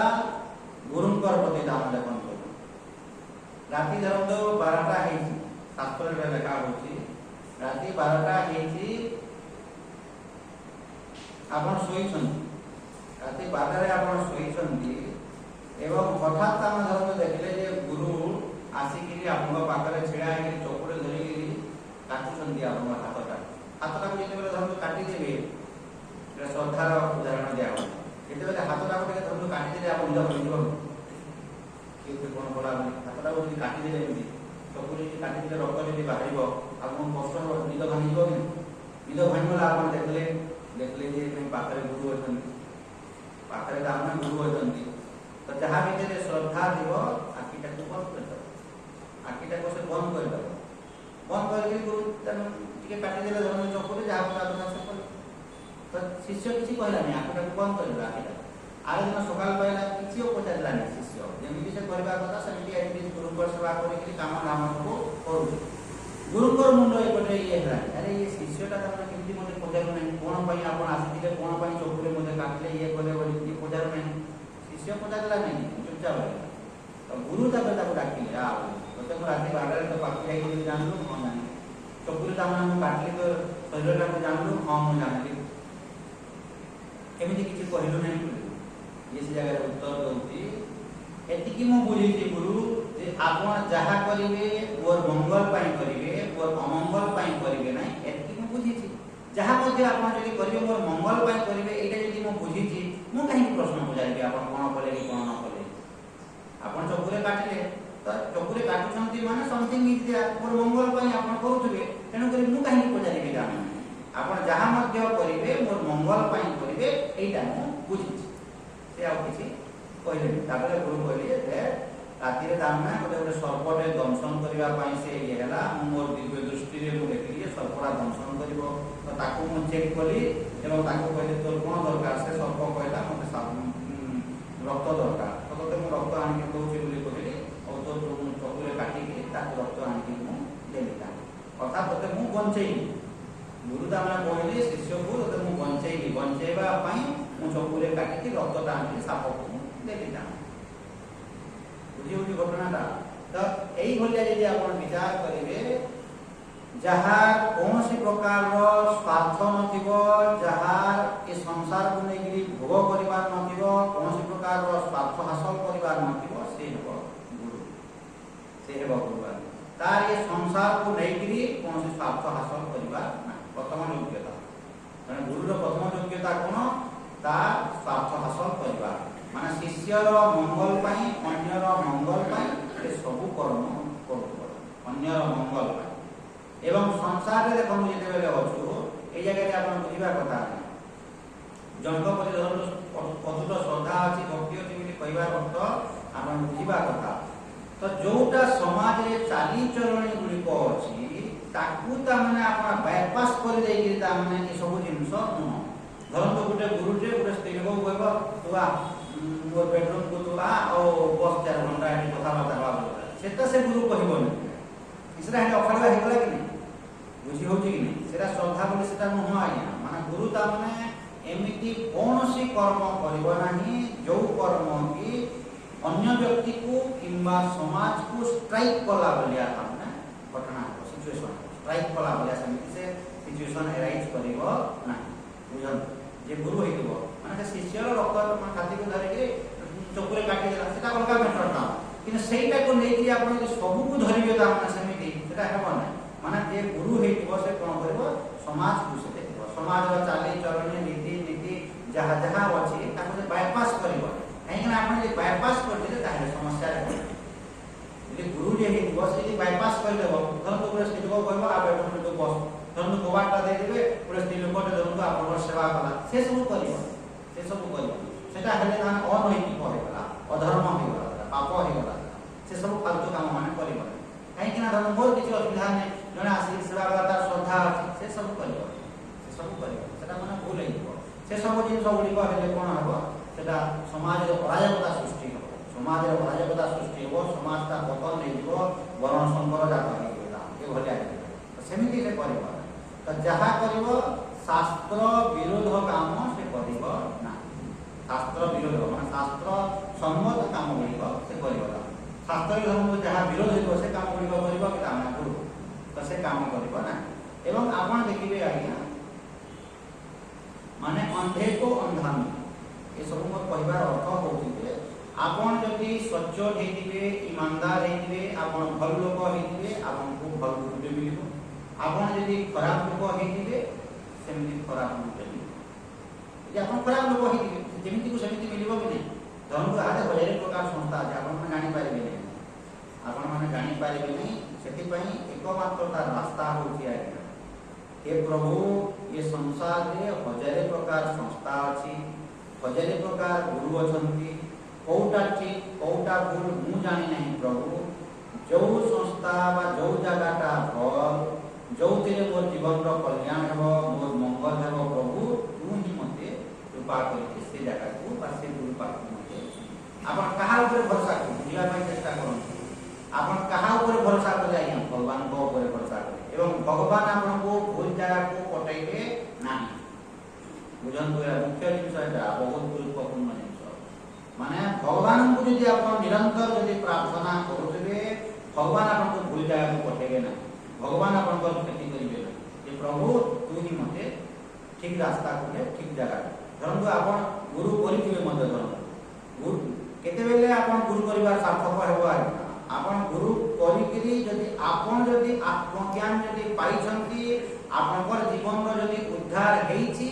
ताहेले आपण गुरु को चिन्हि पारिबे ता पूर्वरु आपण चिन्हि पारिबे नै असंभव जे साधक हेतिबो जे मुख्य हेतिबो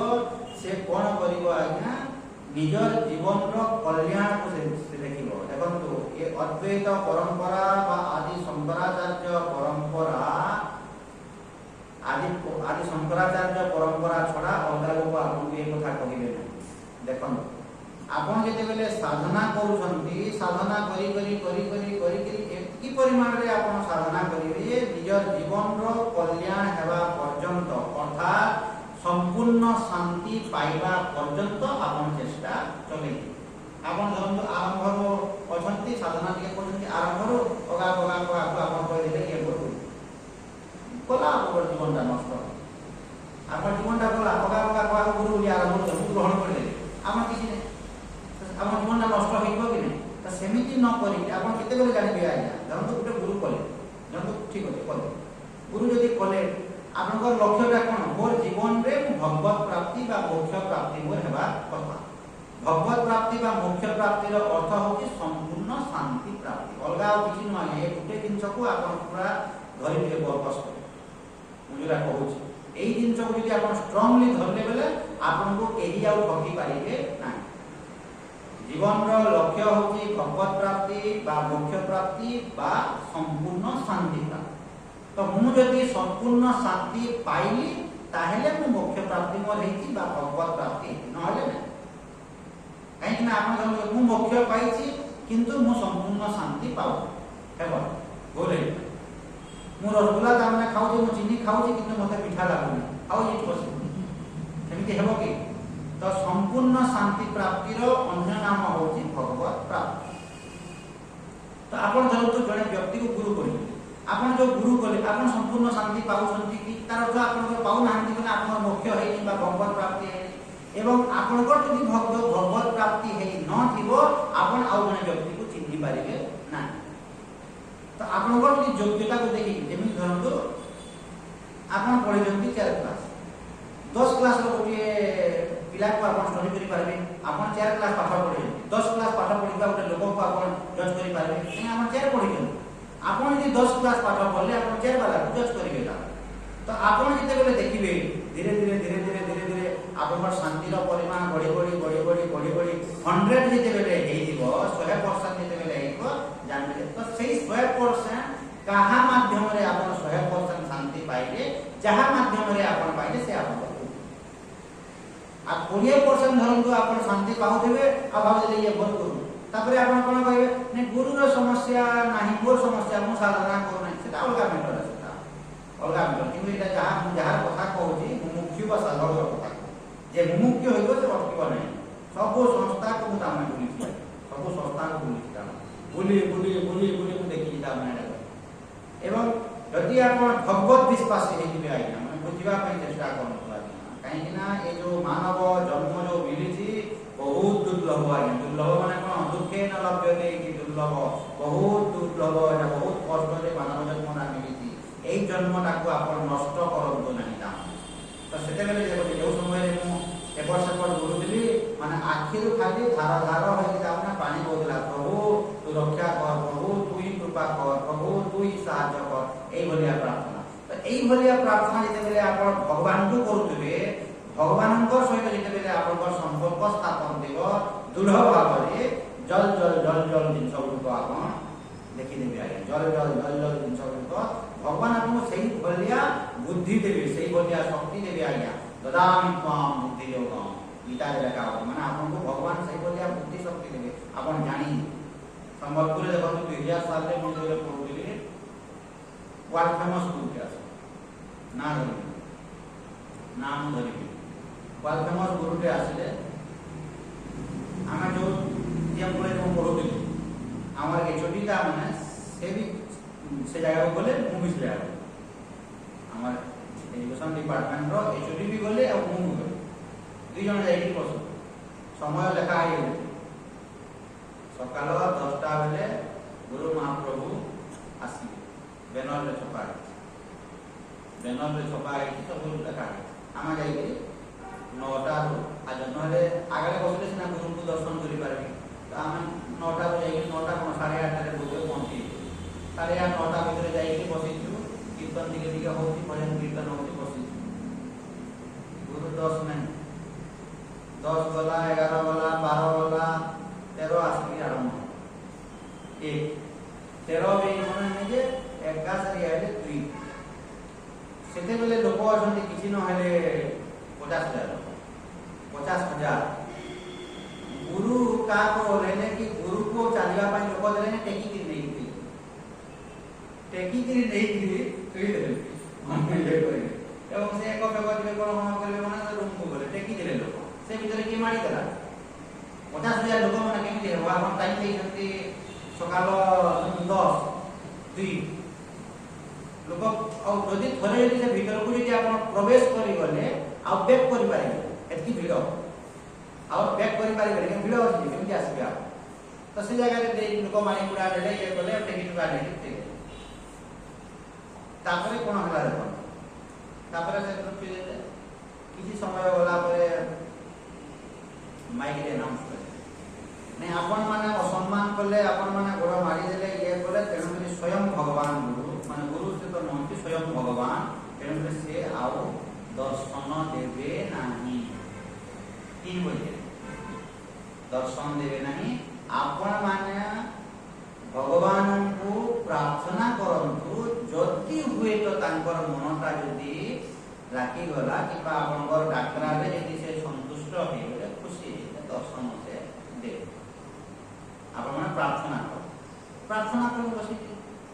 ମାନେ ଗୁରୁ ଭଗବାନଙ୍କୁ ପ୍ରାର୍ଥନା ଏମିତି କରୁ କରିକି 3:30 ବଜେ ପୁଣି ଇଏ କଲେ ଆପଣମାନେ ଯେଉଁ ପ୍ରାର୍ଥନା କଲେ ସେ ଆପଣଙ୍କ ଡାକ ଶୁଣିଲେ ଏବଂ ଆପଣମାନଙ୍କୁ ଦର୍ଶନ ଦେବେ, କିନ୍ତୁ ପାଟି ଖୋଲିବେ ନାହିଁ। ଏଇଟା ହେଲା କଣ୍ଡିସନ ଭଗବାନଙ୍କର, ଗୁରୁ ଭଗବାନଙ୍କର କଣ୍ଡିସନ ହେଲା ଯେ ଦର୍ଶନ ଦେବେ ଆପଣମାନଙ୍କୁ, କିନ୍ତୁ ପାଟି ଖୋଲିବେ ନାହିଁ। ଆସିକିରି ସିଂହାସନରେ ବସିଲେ, ଆରତି କରାହେଲା, ଆରତି ସରିଲା ପରେ ମୁଁ ଆସିକିରି ଘରେ ବସିକିରି ବିଚାର କଲି, ଭଗବାନଙ୍କୁ ଯଦି ଆପଣ ଦୃଢ଼ ଭାବରେ ଧରିଥିବେ ଆଜ୍ଞା, ଭଗବାନଙ୍କ ଉପରେ ଯଦି ଆସ୍ଥା ଭରସା ଯଦି ଠିକ ଭାବରେ ଥିବ, ପ୍ରଭୁ ଏଇଟା ଗୁରୁର ଲକ୍ଷଣ। ସେଇ ସମୟରେ ମୋ ମୁଣ୍ଡ ପଡେ 22 ବର୍ଷ ହଉଥିଲା, ଏଇଟା ଗୁରୁର ଲକ୍ଷଣ। ଏବଂ ମାନେ ମୁଁ ଦେଖନ୍ତୁ ବ୍ୟାସପୀଠରେ ମୁଁ ବସିକିରି ଆଜ୍ଞା ମୁଁ ମିଛ କହୁନି, 22 ବର୍ଷ ମୋତେ ସେତେବେଳେ ପୂର୍ଣ୍ଣ ହେଇନଥିଲା। ମୋର ମୁଣ୍ଡରେ ଯେତେବେଳେ ଆସିଲା, ସେଇ ଦିନ ଠାରୁ ସେଇ ସଂସ୍ଥାକୁ ମୁଁ ଯାଇନାହିଁ, ସେଇ ଦିନ ଠାରୁ ସେଇ ସଂସ୍ଥାକୁ ମୁଁ ପାଦ ମାରିନାହିଁ। ଜାଣିଲି ଏଇଟା ଭୁଲ ଜିନିଷ, ଏଇଟା ଗୁରୁର ଲକ୍ଷଣ। ଏଇଟା ଆପଣ ବିଶ୍ୱାସ କରିବେନି ଆଜ୍ଞା, ମୁଁ ବାବାଜୀ ହେଲା ପରେ, ଏ ବସ୍ତ୍ର ପିନ୍ଧିଲା ପରେ ଏକ୍ଜାକ୍ଟଲି ଫେର ସେମିତି ଘଟଣା ଘଟିଲା କଟକ। ଆମ ଡାକ୍ତର ଘର ଯାହା ଘରକୁ ଆସେ ତାଙ୍କର ଟ୍ରାନ୍ସଫର ହେଇଥିଲା କଟକ। ସେଇ ସମୟରେ ମୁଁ ବାବାଜୀ ଅଲରେଡ଼ି ହେଇଯାଇଛି। ଆଫ୍ଟର 10 years, 10 ବର୍ଷ ପରେ ସମ୍ବଲପୁରରେ ଯେବେ ହେଲା ତାର 10 ବର୍ଷ ପରେ ମୁଁ ଅଲରେଡ଼ି ବାବାଜୀ ହେଇଛି ଏବଂ ମୁଁ କଟକରେ ଡାକ୍ତର ଘରକୁ ଯାଇଛି। ଏକ୍ଜାକ୍ଟଲି ସେମିତି ଭାରତ ଏକ୍ଜାକ୍ଟଲି ସେମିତି ସମ୍ବଲପୁରରେ ଯେମିତି ହେଇଥିଲା କଟକରେ ମଧ୍ୟ ପୁରା ସେମିତି। ତାର ଅର୍ଥ କ'ଣ? ଜାଣି ଶୁଣିକି ସେଟା ଗୋଟେ ଫାରସ ହେଇଛ। କିଛି ତ ଅଘଟଣ ଘଟିନି, କାର ଆକ୍ସିଡେଣ୍ଟ ହେଇନି, କିଛି ହେଇନି, ନଅରେ ଟାଇମ୍ ଦେଇକି 2 ବଜେ ଆସିବ। ସେଠି ବି ସେମିତି ତାମାନେ ବ୍ୟାନରରେ ଚପା ହେଇଥିଲା 10ଟା ବେଲେ, ଆସିଲେ 2ଟା ବେଲେ, 2ଟା ବେଲେ ଆସିକି ସେମିତି 2:30 ବଜେ, ମାନେ ଏଠି ଯେମିତି ହେଲା ସେଠି ସେମିତି ଏକ୍ଜାକ୍ଟ। ମୁଁ ସେଟା କେମିତି ଜାଣିଲି? ଡାକ୍ତର ଘର ମ୍ୟାଡାମ ତାମାନେ ସେ ଯିବି ନାହିଁ ବୋଲି କହୁଥିଲେ, ସେଇ ସମୟରେ ବହୁତ ଦୀକ୍ଷା ଦେଇଥିଲେଣି। ତାପରେ ଡାକ୍ତର କହିଲେ ନାଇଁ ଯିବା ବଡ଼ ବଡ଼ ମନ ଯିବା, ତାପରେ ଯିବା। ଡାକ୍ତର ସେମିତି କହୁଛି 2 ଜଣ ଯାଇକି ସକାଳ ସବୁ ଘଟଣା ମତେ କହିଲେ ଏକ୍ଜାକ୍ଟଲି ସେଠିକି ସେମିତି। ମାନେ ସେଟା ମତେ ଦେଖନ୍ତୁ ଫାରସ କେମିତି ଗୁରୁ ଆସିବେ 10ଟାରେ ଆତ୍ମ ଆସିଲେ ଏମିତି ହେଲା, ତାପରେ ସେଠି କେମିତି ଦେଖିକି ଲୋକ ନେଇଗଲେ ମାଡ଼ିଦେଲେ। ତମକୁ ସବୁ ଖାଲି ମାଡ଼ି ଦଉଛନ୍ତି ଲୋକ, କାହିଁକି ତମ ଯୋଉ ଭକ୍ତମାନେ ଅଛନ୍ତି ଗୋଲେଇକି ରହିବେ ନା, ମାଡ଼ିବେ ପୁରା ଏକ୍ଜାକ୍ଟଲି ସେମିତି। ସେଇ ଜାଗାରେ ମଧ୍ୟ ସେମିତି ମାଇଲେ କହିଥିଲେ ଯେ ନାଇଁ ଗୁରୁ ତାମାନେ ରାଗିଛନ୍ତି, ଦର୍ଶନ ଦେବେ ନାହିଁ, ତାମାନେ ଆପଣମାନେ ପ୍ରାର୍ଥନା କରନ୍ତୁ, ସ୍ୱୟଂ ଭଗବାନ ତାମାନେ ସେ ଦର୍ଶନ ଦେବେ। ଫେର କିଛି ସମୟ ଗଲା ପରେ ଆପଣ ଡାକ ଶୁଣିଲେ ଆଉ ସେ ଦର୍ଶନ ଦେବେ, କିନ୍ତୁ ପାଟିରୁ କହିବେ। ଜଣେ 9ଟାରୁ ଯାଇକିରି ଆଜ୍ଞା 8:30 9ଟାରୁ ଯାଇକିରି 8:30 8ଟାରୁ କହିଯାଇଥିଲି, 6ଟାରୁ କହିଯାଇଥିଲି, ସକାଳୁ ଯାଇକିରି ବସିବ 3ଟା ପର୍ଯ୍ୟନ୍ତ। ମୁହଁରୁ ଯଦି ପଦେ ନ ଶୁଣିଲ କି ଲାଭ ଦେଲା? କି ଲାଭ ଦେଲା? ଯଦି କିଛି ସତ୍ସଙ୍ଗ ଯଦି ନ ଶୁଣିଲ, ପ୍ରବଚନ ଯଦି ନ ଶୁଣିଲ, ଭଗବାନଙ୍କ ବିଷୟ ଯଦି ନ ଶୁଣିଲ, କିଛି ଲାଭ ହେଲା? ମୋର କହିବାର ଅର୍ଥ ହଉଛି ଯେ ଆଜ୍ଞା এইভাবে যদি আপনার ভগবানଙ୍କ প্রতি যদি আপনার দৃঢ় আস্থা ভরসা যদি দিব, প্রতি মুহূর্তে ভগবান আপনাকে বুদ্ধি ଦେଇଦେବେ। বুদ্ধি ଦେଇଦେବେ ନାଇଁ এটা ঠিক নয়, এটা ঠিক নয়। এমনি আপনার ক্রস করে আঁকু বଢ଼ିବେ, ଆଗକୁ ବଢ଼ୁଥିବେ ଏବଂ ଭଗବାନ ଆପଣଙ୍କୁ ଆଗକୁ ବଢ଼ଉଥିବେ। ଅଖାଡ଼ୁଆ ତାମାନେ ଭର୍ତ୍ତି ହେଇକି ଅଛନ୍ତି ଆଜ୍ଞା। ଏବଂ ଦେଖନ୍ତୁ ସାଧାରଣ ଗୋଟିଏ ମନୁଷ୍ୟ ଯେ ଯୁକ୍ତି କରିବ ଯେ ଆଜ୍ଞା କୋଉଟା ଠିକ କୋଉଟା ଭୁଲ, ମୁଁ ତ ସାଧାରଣ ଗୋଟିଏ ମନୁଷ୍ୟ, ମୁଁ କେମିତି ଜାଣିବି? ଧରନ୍ତୁ ଆପଣ ମାନେ ସାଧାରଣ ମନୁଷ୍ୟ ପ୍ରଶ୍ନ କରିବ କି ନାହିଁ, 1000 ପ୍ରକାରର ସଂସ୍ଥା ଅଛି, ମୁଁ କେମିତି ଜାଣିବି କୋଉଟା ଠିକ କୋଉଟା ଭୁଲ? ଆପଣ ଯେତେବେଳେ ମାର୍କେଟକୁ ଯାଉଛନ୍ତି 1000 ପ୍ରକାର ବାଇଗଣ ଅଛି କି ନାହିଁ? ବାଇଗଣ କ'ଣ ଗୋଟେ ପ୍ରକାର ଥାଏ କି? 1000 ପ୍ରକାରର ବାଇଗଣ ଥାଏ, 1000 ପ୍ରକାରର ଜିନିଷପତ୍ର ଥାଏ କି ନାହିଁ? ତ ଆପଣ ସେ କେମିତି ସିଲେକ୍ଟ କରିକି କିଛି ଯାହା କହିଲା ହଁ ମାରିଛନ୍ତି ଆପଣ ସେ ଯେମିତି ବିଚାର କରିକିରି ବା ବାସି ବୁଝା କରି ଆପଣ ଆଣନ୍ତି ଠିକ୍ ଏଇ ଜାଗାରେ ମଧ୍ୟ ଆପଣ କ'ଣ କରିବେ ନିଜର ବିବେକଟାକୁ ନିଜର ବୁଦ୍ଧିଟାକୁ ପ୍ରୟୋଗ କରିବେ ଏବଂ ଭଗବାନଙ୍କୁ ପ୍ରାର୍ଥନା କରିବେ ଭଗବାନ ହଜରରେ ସଂସ୍ଥା ଅଛି ହଜରରେ ଜାଗା ଅଛି ମୋତେ ଠିକ୍ ଜାଗାକୁ ପ୍ରଭୁ ମୋତେ ନେଇ ମୋତେ ଅଠିକ୍ ଜାଗାକୁ ପ୍ରଭୁ ନେଇ ଏବଂ ଭଗବାନ ଆପଣ ଏଇ ଯଦି ପ୍ରାର୍ଥନା ଯଦି କରୁଥିବେ କଣ୍ଟିନ୍ୟୁଅସ୍ ଭଗବାନ ଆପଣଙ୍କୁ ଅଠିକ୍ ଜାଗାକୁ ନେବେ ଆଜ୍ଞା ପ୍ଲିଜ୍ ଅଣ୍ଡରଷ୍ଟାଣ୍ଡ ବୁଝନ୍ତୁ ମୁଁ କ'ଣ କହୁଛି ଯଦି ଭଗବାନଙ୍କୁ ଯଦି ଆପଣ ପ୍ରାର୍ଥନା କରୁଛନ୍ତି ଯେ ପ୍ରଭୁ ମୋତେ ଠିକ୍ ଜାଗାକୁ ନିଏ ମୋତେ ଭୁଲ ଜାଗାକୁ ନିଏ ଭଗବାନ ଆପଣଙ୍କୁ ଭୁଲ ଜାଗାକୁ ନେବେ ନାହିଁ କାହିଁକିନା ଭଗବାନ କ'ଣ ପାଗଲା କି ଭଗବାନ କ'ଣ ସେମିତି ମୂର୍ଖ ଟିକେ ଯାଉ ଯେ ଭଗବାନ ଆପଣଙ୍କୁ ଭୁଲ ଜାଗାକୁ ନେବେ ଯଦି ଆପଣ ପ୍ରାର୍ଥନା କରୁଥିବେ ଏବଂ ପ୍ରାର୍ଥନା ନ କରିକିରି ଯଦି ଆପଣ ନିଷ୍କର୍ଷରେ ଯଦି ପହଞ୍ଚିଯିବେ ଏଇଟା ତ ଠିକ୍ ସରିଲା ଜୀବନ ନଷ୍ଟ ହେଲା ଆପଣ ଯେହେତୁ ସମ୍ପୂର୍ଣ୍ଣ ଶାନ୍ତି ପାଉନାହାନ୍ତି ଜୀବନର କଲ୍ୟାଣ ହେଇନାହିଁ ଏଇଟା ଠିକ୍ ବୋଲି ଭାବିଥା ଜୀବନ ଗଲା ଜୀବନ ପଳେଇ ଗଲା କି ନାହିଁ ଆଜ୍ଞା ଜୀବନ ନଷ୍ଟ ହେଇଗଲା କି ନାହିଁ ତ ନିଜେ ସମ୍ପୂର୍ଣ୍ଣ ଶାନ୍ତି ନ ପାଇବା ପର୍ଯ୍ୟନ୍ତ ଆପଣ ଡିସିଜନ ନ ନେବା କଥା ଆମେ ଦେଖନ୍ତୁ ଆଶ୍ରମକୁ ଯେତେବେଳେ ଯାଇଥିଲୁ ଦୀର୍ଘ 3 ବର୍ଷ 4 ବର୍ଷ ତକ ଆମକୁ କେବେ ବି ଗୁରୁ କହିନାହାନ୍ତି ପଦେ ଯେ ମୁଁ ତୁମର ଗୁରୁ ତୁମେ ମୋର ଶିଷ୍ୟ କେବେ କହିନାହାନ୍ତି ଇଭିନ୍ ବାକି ଆପଣ କ'ଣ କହୁଛନ୍ତି ଆଜି ପର୍ଯ୍ୟନ୍ତ କହିନାହାନ୍ତି ଆଜି ପର୍ଯ୍ୟନ୍ତ କହିନାହାନ୍ତି ଯେ ମୁଁ ତୁମର ଗୁରୁ ତୁମେ ମୋର ଚେଲା ହେବ କି ଶିଷ୍ୟ ହେବ ନାହିଁ କିଛି ତମର ଇଚ୍ଛା ଲାଗୁଛି ତୁମେ ଦେଖ ମୁଁ ଯାହାକୁ କର କିଛି ଯେ ସଦ୍ଗୁରୁ ହେଇଥିବ ଯେ ଗୁରୁ ହେଇଥିବ ଯେ କିଛି କହିବ ନାହିଁ କାହିଁକିନା ତାର ଦରକାର ଶିଷ୍ୟ ଧର୍ମ ଗ୍ରହଣ କରୁଛି କି ଗ୍ରହଣ କରୁନି ତା ଉପରେ ନିର୍ଭର କରୁଛି ତ ଏଇଭଳିଆ ଯଦି ଆପଣ ଭଗବାନଙ୍କ ଠାରେ ଯଦି ଆପଣଙ୍କର ଦୃଢ଼ ଆସ୍ଥା ଭରସା ଯଦି ଥିବ ଆପଣ ଠିକ୍ ରାସ୍ତା କରିବେ ଆପଣ ଗୁରୁ ଉପରେ ଅତ୍ୟଧିକ ଗୁରୁତ୍ୱ ନ ଦେଇକରି ଭଗବାନଙ୍କ ଉପରେ ଅତ୍ୟଧିକ ଗୁରୁତ୍ୱ ଦେବା କଥା ଭଗବାନଙ୍କ ଉପରେ ଗୁରୁତ୍ୱ ଦେବା କଥା ମାନେ ଗୁରୁ ଉପରେ ଯଦି ଆପଣ ସମ୍ପୂର୍ଣ୍ଣ ଭରସା କରିଦେବେ ଆପଣ ଆଜି ମାନେ କାଲି ମରିଯିବେ ଆଜ୍ଞା ସମ୍ପୂର୍ଣ୍ଣ ଭରସା ନ କରିଦେବେ ମାନେ ଭଗବାନଙ୍କ ଉପରେ କରନ୍ତୁ ଭଗବାନଙ୍କ ଉପରେ ଯଦି ଆପଣ କରୁଥିବେ କେତେବେଳେ ଆପଣ ଠକି ହେବେ ନାହିଁ କେତେବେଳେ ଆପଣଙ୍କର ଅମଙ୍ଗଳ ହେବ ନାହିଁ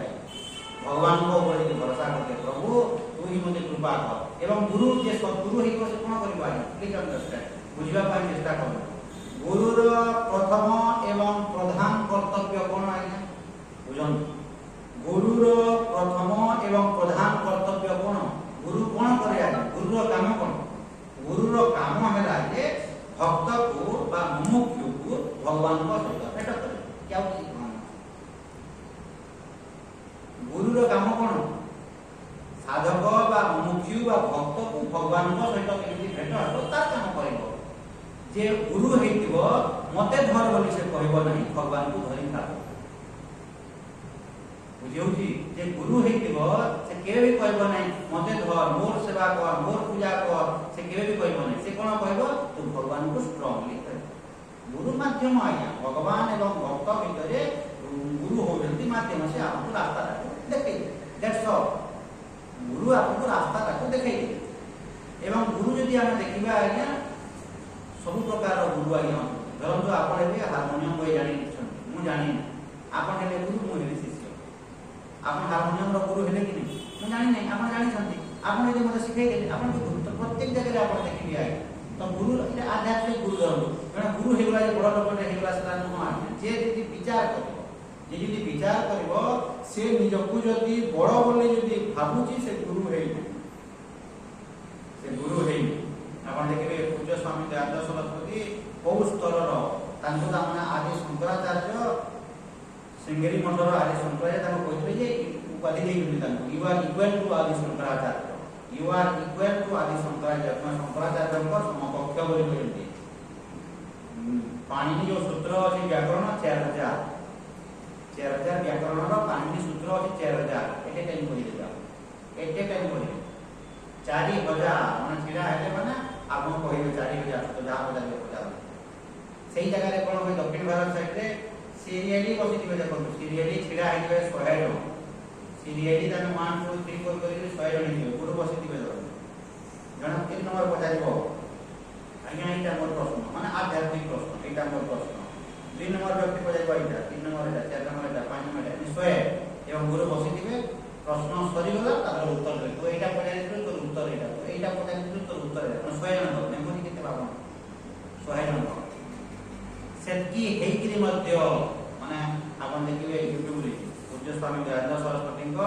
ସେତିକି ହେଇକିରି ମଧ୍ୟ ମୁଁ ଦେଖିଛି ଆଖିରେ ଆଜ୍ଞା ଜଣେ ଗରିବ ଲୋକଟେ ତାଙ୍କୁ କେତେ ଟଙ୍କା ଦାନ ବୋଲି ଜାଣିଛନ୍ତି ସେଇ ସମୟରେ ଏଟ୍ ଏ ଟାଇମ୍ ସେଇ ସମୟରେ 2003-04ରେ 40 ଲକ୍ଷ ଟଙ୍କା ଚେକ୍ ଦେଉଛି। At a time 40 lakh 50 lakh check ଦେଉଛି ଦକ୍ଷିଣା। ସେଇ ସ୍ତରର ହେଇକିରି ମଧ୍ୟ ମୁଁ ମୋର ଆଖି ସାମ୍ନାରେ ଗୋଟିଏ ଗରିବ ଲୋକ ସେ ପାଖର ବାହାଘର ତା ଝିଅର ବାହାଘର ପାଇଁ ନିମନ୍ତ୍ରଣ କରି ଆସିଲା। ନିମନ୍ତ୍ରଣ ଯେତେବେଳେ କରି ଆସିଲା ଇଏ ହାତ ଯୋଡ଼ିଦେଲେ, ହଁ ଠିକ୍ ଅଛି ମା ଆଉ କାର୍ଡଟା ଦେ, ଆଉ ମୋ ସୁବିଧା ହେଲେ ମୁଁ ଯିବି, ନହେଲେ ଏବେ ତ ମୁଁ ମୋ ପ୍ରୋଗ୍ରାମ ଯାଇପାରିବିନି, ପରେ ମୁଁ ଯିବି ତାମାନେ ଆଉ କିଛି ଚିନ୍ତା କରିବାର ନାହିଁ, କିଛି ନାହିଁ। ତାକୁ ହାତ ପୁରା ଯୋଡ଼ିକି ଠିକ୍ ଅଛି ମା କିଛି ଇଏ ହେବାନି, ମୁଁ ଏବେ ମୁଁ ଯିବି ପରେ କେତେବେଳେ ମାନେ ବହୁତ ସ୍ତରର ଦେଖନ୍ତୁ। କିନ୍ତୁ ଗୋଟେ ଗରିବ ଲୋକଟେ ନିହାତି ତାମାନେ ତାକୁ ହାତ ଯୋଡ଼ିକିରି କହିଲି ହଁ ମୁଁ ଯିବି ମା ଏବେ ମୁଁ ଯିବି ନାହିଁ ତାମାନେ, କିନ୍ତୁ ମୁଁ ଦେଖିକିରି ଯିବି ତାମାନେ ତ ଘର ମାନେ ଯେ ଗୁରୁ ହେଇଥିବ ସେ ଛୋଟ ଘର ଆଉ ବଡ଼ ଘର ବୋଲି ସେ ଭାଇବ ନାହିଁ ଆଜ୍ଞା। ସେଇ ସ୍ତରର ଯଦି ହେଇଥିବେ ତା ସେତିକି ହେଇକିରି ଆପଣ ଦେଖିବେ ତାମାନେ ଆପଣ ଫୁଲମାଲ ତାମାନେ ପିନ୍ଧେଇଦେବେ କାଟିଦେବେ, ଫୁଲମାଲ ଆପଣ ପିନ୍ଧେଇଦେବେ ଆପଣ କାଢିଦେବେ ସେ ତାମାନେ ମାନେ ପିନ୍ଧେଇଦେଲେ ମାନେ 2-4 ମିନିଟ୍ ତାମାନେ ହେଇଗଲା ତାପରେ ରଖିଦେବେ। ମାନେ ଯେଉଁ ଗୁରୁ ତାମାନେ ଦେଖନ୍ତୁ ଫୁଲମାଲ ପିନ୍ଧିଛନ୍ ତାମାନେ 6 ଘଣ୍ଟା 8 ଘଣ୍ଟା 10 ଘଣ୍ଟା ବେଲେ ସେଟା ହେବ ନାହିଁ ଆଜ୍ଞା। ସେ ସବୁ ହେବ ନାହିଁ ମାନେ ସେଟା ମାନେ ବୁଦ୍ଧି ବିବେକ ସମ୍ପନ୍ନ ବ୍ୟକ୍ତିର ଲକ୍ଷଣ ନୁହଁ। କାହିଁକି ନା ଏ ତୁଚ୍ଛ ଶରୀର କେବେ ମଧ୍ୟ ପୂଜ୍ୟର ପାତ୍ର ନୁହଁ ଆଜ୍ଞା। ଯଦି ଆପଣ ବିଚାର କରିବେ ମାନେ ଏ ଶରୀରକୁ ଯଦି ଦେଖିବେ ତ ଏଇଭଳିଆ ଦୃଷ୍ଟି ଯେତେବେଳେ ସେ ତାମାନେ ଜଣଙ୍କ ଗୃହସ୍ଥ ଘରକୁ ଯାଇଥିଲେ, ଗୃହସ୍ଥ ଘରକୁ ଯେତେବେଳେ ଯାଇଥିଲେ ପାଦ ପ୍ରକ୍ଷାଳନ କଲେ, ବଡ଼ ଗୋଟେ ପରାତ ଥାଳିରେ ରଖିଲେ ଏବଂ ତାଙ୍କ ପାଦ ରାତିରେ ଛୁଇଁଲେ। ପାଦ ରଖିଲେ ତାର 2 ଚିହ୍ନ ଉଠିଗଲା, 2 ଚିହ୍ନ ଉଠିଗଲା ଏବଂ ପଦ୍ୟାବଳୀ ରଖିଛନ୍ତି ମାନେ ସ୍ୱାମୀଙ୍କର ପାଦ 2ଟା ଚିହ୍ନ ଉଠିଗଲା ଏବଂ କୋଉ ସ୍ତରର ପାଦ ପୁରା ଚିହ୍ନ ଉଠିଗଲା। ସେତିକି ହେଇକିରି ମଧ୍ୟ ତାଙ୍କର ଚାଲିଚଳଣି ଆପଣ ଦେଖିବେ ଆଜ୍ଞା କିଛି ନାହିଁ। ଯେତେବେଳେ ଯାଇଥିଲେ ଆମେ ବହି ମୋର ଦରକାର ହେଲା ଆଗର ଦିନ ରାତିରେ କହିଥିଲି ମୋର ବହି ଦରକାର ଅଛି, ତାର ଦିନ ଇଏ ଆମେରିକା ପଳେଇଲା କାର୍ରେ ବସିଲେ ତାମାନେ କାର୍ରେ ବସିଲେ ହଠାତ୍ ଦେଖି ପକେଇଲେ କି ସାଙ୍ଗେ ସାଙ୍ଗେ ସେ ଲାଇବ୍ରେରୀକୁ ବହି ଦେଇକିରି ସବୁ ବହି ଦେଇଦେବେ, ଡାକିଦେଲେ ଆଉ ସବୁ ବୁଝେଇଲେ ନାମ ସାଙ୍ଗେ ସାଙ୍ଗେ ବହିପତ୍ର ସବୁ ମିଳିଗଲା। ତ ବୁଝନ୍ତୁ ତ ଯେଉଁ ବ୍ୟକ୍ତି ଭଗବତ ପ୍ରାପ୍ତି କରିଥିବ ସେ ବ୍ୟକ୍ତିର ଫୁଟାଣି ଗର୍ବ ଅହଙ୍କାର କିଛି ହେବ ନାହିଁ। ଆଉ ଯଦି ଗର୍ବ ଅହଙ୍କାର ଫୁଟାଣି ଯଦି ହେଉଛି କିଛି ବୁଝି ନାହିଁ। ଏବଂ ଗୁରୁର କାମ ହେଉଛି ଯେ ଦେଖନ୍ତୁ ଆମକୁ ଦୀର୍ଘ ବର୍ଷ ଧରିକି ଆମକୁ ଶିକ୍ଷା କ'ଣ ଦିଆହେଇଛି ଆଜ୍ଞା, ଷ୍ଟ୍ରଙ୍ଗଲି ତମେ ଭଗବାନଙ୍କୁ ଧର, ଷ୍ଟ୍ରଙ୍ଗଲି ତମେ ଯଦି ଭଗବାନଙ୍କୁ ଧରିବ ତାହେଲେ ତମର ଜୀବନର କଲ୍ୟାଣ ହେବ। ଷ୍ଟ୍ରଙ୍ଗଲି ଗୁରୁକୁ ଧର ବୋଲି କହିନା, କେବେ ଗୋଟେ ସେଣ୍ଟେନ୍ସ ବି ଆମକୁ କହିନା ଷ୍ଟ୍ରଙ୍ଗଲି ଗୁରୁକୁ ଧର ବୋଲି କହିନା। ଷ୍ଟ୍ରଙ୍ଗଲି ତମେ ଭଗବାନଙ୍କୁ ଧର, ଭଗବାନଙ୍କୁ ଆରାଧନା କର, ଭଗବାନଙ୍କୁ ପ୍ରାର୍ଥନା କର, ଏଇଟା ହେଉଛି ଗୁରୁର କାମ। କିନ୍ତୁ ଆଜିକାଲି କ'ଣ ହେଉଛି ଆପଣ ଦେଖନ୍ତୁ ଗୁରୁମାନଙ୍କୁ ମାନେ ଭଗବାନ ସିଆଡ଼େ ଗଲେଣି ୟାକୁ କିଏ କଲେଣି ଆସିଲେନି କେତେ ଜଣ ତାମାନେ ଏମିତି କହିଲି ତ ପାରିଗଲା କ'ଣ 3-4 ଜଣ ଆସୁନାହାନ୍ତି ନ ଆସ। ଯେମିତି ମୁଁ କହିଲି ମାନେ ତୁଳସୀ ମାଳ ପିନ୍ଧିବାଟା କେବଳ ଜଗନ୍ନାଥଙ୍କ ଛଡ଼ା ଆଉ ତାହାକୁ ଦିଆ ହୁଏ ନାହିଁ। ମାନେ ଗୋଟିଏ ଦେହଧାରୀ ଗୋଟେ ଶରୀରକୁ ଆପଣ ତୁଳସୀ ମାଳ ତାମାନେ ନ ଦେବା କଥା ଏବଂ ସେ ବ୍ୟକ୍ତି ନ ପିନ୍ଧିବା କଥା। ତୁଳସୀ ମାଳ ଆପଣ ଗେଣ୍ଡୁ ଫୁଲ ମାଳ ଦେଲେ ଠିକ୍ ଅଛି, କିନ୍ତୁ ତୁଳସୀ ମାଳ ନୁହଁ, କେବଳ ସେଟା ଜଗନ୍ନାଥଙ୍କ ପାଖରେ ଆପଣ ସେମିତି ନୁହନ୍ତି। ବହୁତ ଜିନିଷ ଅଛି ଆଜ୍ଞା। ତ ଏସବୁ ଜିନିଷ ଗୁଡ଼ିକ ଯଦି ଆପଣ ବିଚାର କରିବେ, ଆପଣ ଯଦି ପ୍ରାର୍ଥନା କରିବେ, ଆପଣ କ୍ଲିୟରଲି ଆପଣ ସବୁ ଜିନିଷ ଜାଣିଯିବେ କ୍ଲିୟରଲି। ଆଉ ବାକି ଜିନିଷ କ'ଣ କରିବେ ଆଜ୍ଞା, ଏ ସମାଜ ବର୍ତ୍ତମାନ ଏତିକି ପରିମାଣରେ ଦିଗ୍ଭ୍ରଷ୍ଟ, ଏତିକି ପରିମାଣରେ ମାନେ ଅନ୍ଧ, ମାନେ ଏ ଶିଷ୍ୟ ମାନେ ଭକ୍ତ ମାନେ ଏତିକି ପରିମାଣରେ ଅନ୍ଧ ଆଜ୍ଞା। ଗୁରୁ ଯାହା କହିଲା ଆଖି ବୁଝି ଆଖି ବୁଝି ଯେମିତି ମୁଁ କହୁଥିଲି ଆଜ୍ଞା ମାନେ କିଏ ମୂର୍ଖ ଆଜ୍ଞା, ଗୁରୁ ମୂର୍ଖ ନା ଏ ଶିଷ୍ୟ ମାନେ ମୂର୍ଖ? ଭୁଲ ଯହ ଗୁରୁର ନାହିଁ ଆଜ୍ଞା, ବେଶୀ ଭୁଲ ଅଛି ଶିଷ୍ୟର। କୁଣ୍ଡଟେ କରାହେଇଛି, ଆପଣ ୟୁଟ୍ୟୁବ ଦେଖିବେ, ମୁଁ କହୁଥିଲି କୁଣ୍ଡ କରାହେଇଛି। କୁଣ୍ଡରେ ସକାଳ ପାଇଲା ମାନେ ଗୁରୁର କାମ ହେଲା 10 ବିଡ଼ା ପାନ ଖାଇବ, 10ଟା ପାନ ଖାଇବ ଏବଂ ପାନକୁ ସ୍ପେଶିଆଲ ଗୋଟେ କୁଣ୍ଡ କରାହେଇଛି ସୁନ୍ଦର ଭାବରେ ମାନେ ଚକାଚକ କରାହେଇଛି ଆଉ ସେଥିରେ ମାର୍ବଲ ଫାର୍ବଲ ଦେଇକି କୁଣ୍ଡ ତିଆରି କରାହେଇଛି। କୁଣ୍ଡରେ ଛେପ ପକେଇଛି ଏବଂ ସେଇ ଛେପଟାକୁ ଗୋଟିଏ ପ୍ଲେଟ୍ରେ ସମସ୍ତେ ପ୍ରସାଦ ଘଣ୍ଟାଏ ସକାଳୁ ଦିଆହେବ। କେତେ ସକାଳ 6 ୟୁଟ୍ୟୁବ ଦେଖି ମୂର୍ଖ କିଏ ଆଜ୍ଞା? ମୂର୍ଖ କିଏ ଆପଣ ଭାବନ୍ତୁ? ଛେପ ସେ ପକେଇଥିଲେ ମାନେ ଯଦି ଖାଉଛନ୍ତି ବୋଲେ ମୂର୍ଖ କିଏ? ସେ ଗୁରୁ ତ ବଡ଼ ମୂର୍ଖ, କିନ୍ତୁ ସେ ମୂର୍ଖ ହେଲେ ମାନେ ଆହୁରି ମୂର୍ଖ ନୁହନ୍ତି। ତୁମ ଯାହା କଲେ ତୁମେ କରିବ। ୟୁଟ୍ୟୁବ ଦେଖିଲେ ପୁରା କ୍ରିଷ୍ଟାଲ କ୍ଲିୟର ତାମାନେ ମାନେ ଛେପ ପକେଇଦେବେ କୁଣ୍ଡରେ, ପାନ ମାଟିକି ପଡ଼ିବ, ସେଇଟାକୁ ତାମାନେ ଆଣିକି ପ୍ରସାଦ।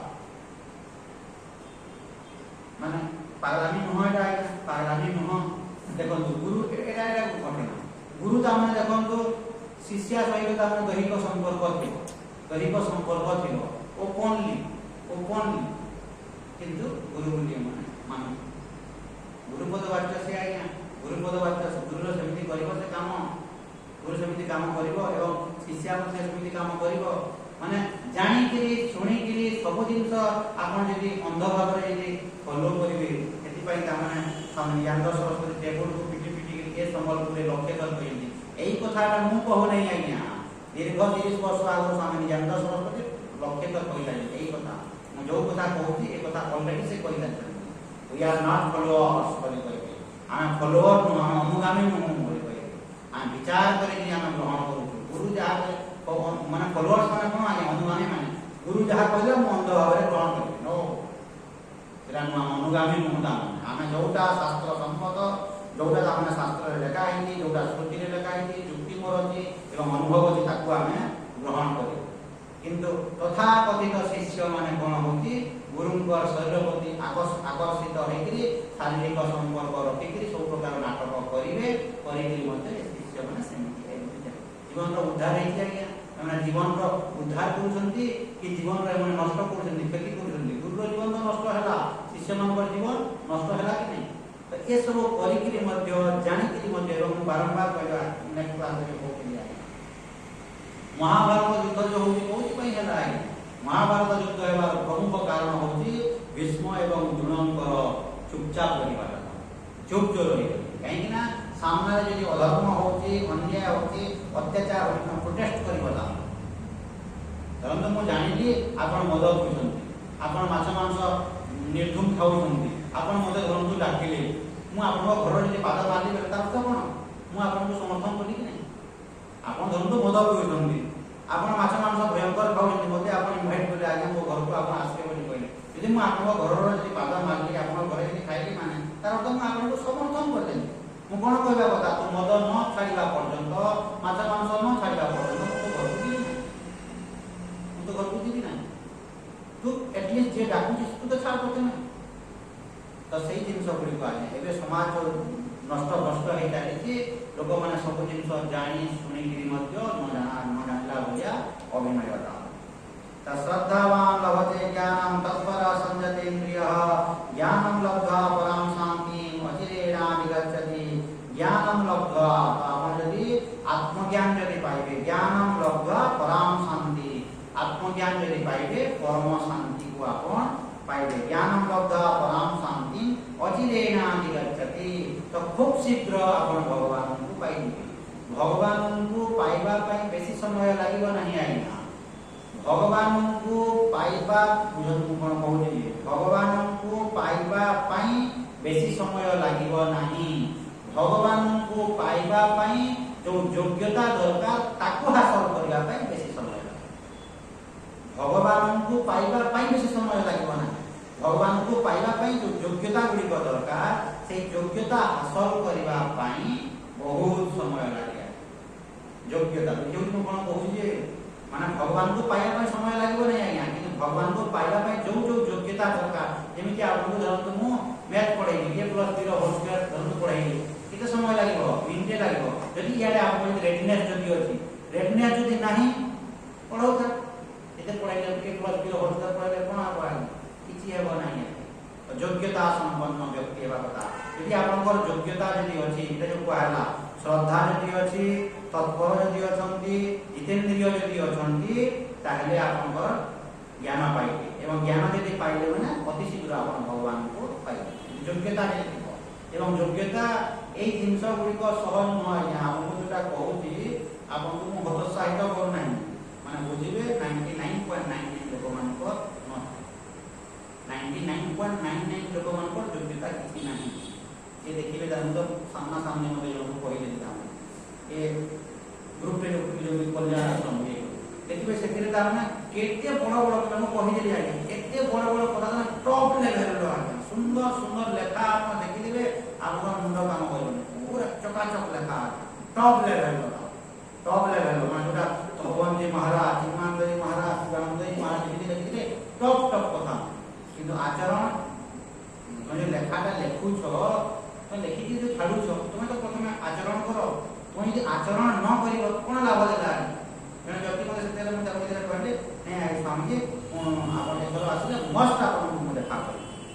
मु आपण को मस्त देखा करबी आसले सेरा योग्यता आज्ञा जन को साधु को यदि जवाब देई करी कथा देई तुम यदि कथा जी रक्षा कर पारना आपण विश्वास करबे नहीं आज्ञा स्वामी निजानंद सरस्वती राउरकेला रे लिखिले कहीं ए सब जिन कहीं आपको शेयर करूचे आज्ञा आपण बुझंतु जानंतु कहीं ए सब जिन यदि आपण आचरण न करिवे खाली आपण पाखंडी भलिया तामे खाली रहिबे गीता पढि देले किछि काम करबो नाही खाली ऊपरे गीता के पढि दिबे काम करबो नाही एवं आपण ठीक भाव रे यदि आपण आचरण करिवे गोटिए अध्याय रे पढि देले आपण जीवन रो कल्याण हेबो स्वामी निजानंद सरस्वती आश्रम रे थिले राउरकेला मु मध्ये से समय रे थिली आ विद्यार्थी थिलु तो ये बेले आम थिलु से समय रे जने ताको खाया पाइला जलखिया आपण आम घर को 7:30 तामकर टाइमिंग हो 7:30 7:30 बेले आपण आम घर को जलखिया खाया पाइ आपण आसी ये हम मागले कौन से कारण बसत ये भूली गए भूली 7:30 और एटा को मने बोलला 8टा जलखिया खाइ न 8टा बेले मना नहीं जलखिया खाइ देले 8टा बेले मना आपण विश्वास करिवे नै आज्ञा जेतकी परिमाण रे से विचलित हेले जेतकी हेले जे माने ओ हे प्रभु एरा कोन कर देला प्रभु कोन हे गला बाकी शिष्य माने समस्त कहले नै स्वामी जी आपण तो भूली गले ता ना आपण काहे ता माने एमते होली तोमे बुझि जाओ से माने से बुझिबो की बोली बोली तोमे बुझि जाय कथा से बुझिबो की जे डाकी छी से कोन भाबो स्वामी जी ता माने मु गरीब लोक बोली मु घर को आसिले न अभिमान करिके माने काहे के आसिले स्वामी तोमे एटा बुझियो से बुझिबो की से किले सब रेडी आडी करबा आपण जे भाबन तो से बुझिबो से कोन भाबता बिले नेगेटिव तो देबो नै सामने शांत आमा 2 मिनिट भीतर कार आमा बुझि बोले पड़े कार आनी देई कि जाकना आपण विश्वास करबे से दीप कलश पिंढा रेडी करि आखिर देखि ती आखिर दीप कलश पिंढा रेडी करि गोड़ देबे बोला ए मा परा मत क्षमा करू कि नै कहतो मु भूली जाई छी एवं मोर अपराध हे छी तू मते क्षमा कर हाथ जोड़ी करी मोर अपराध हे छी मु भूली गली ना अब मु ये कहू स्वामी जी को सामने गोटिए सेकंड मध्ये एपट सेपट बनाई गोटिए सेकंड आपण देखबे टाउन हॉल रे तांको संध्या 6 रे क्लास हो ना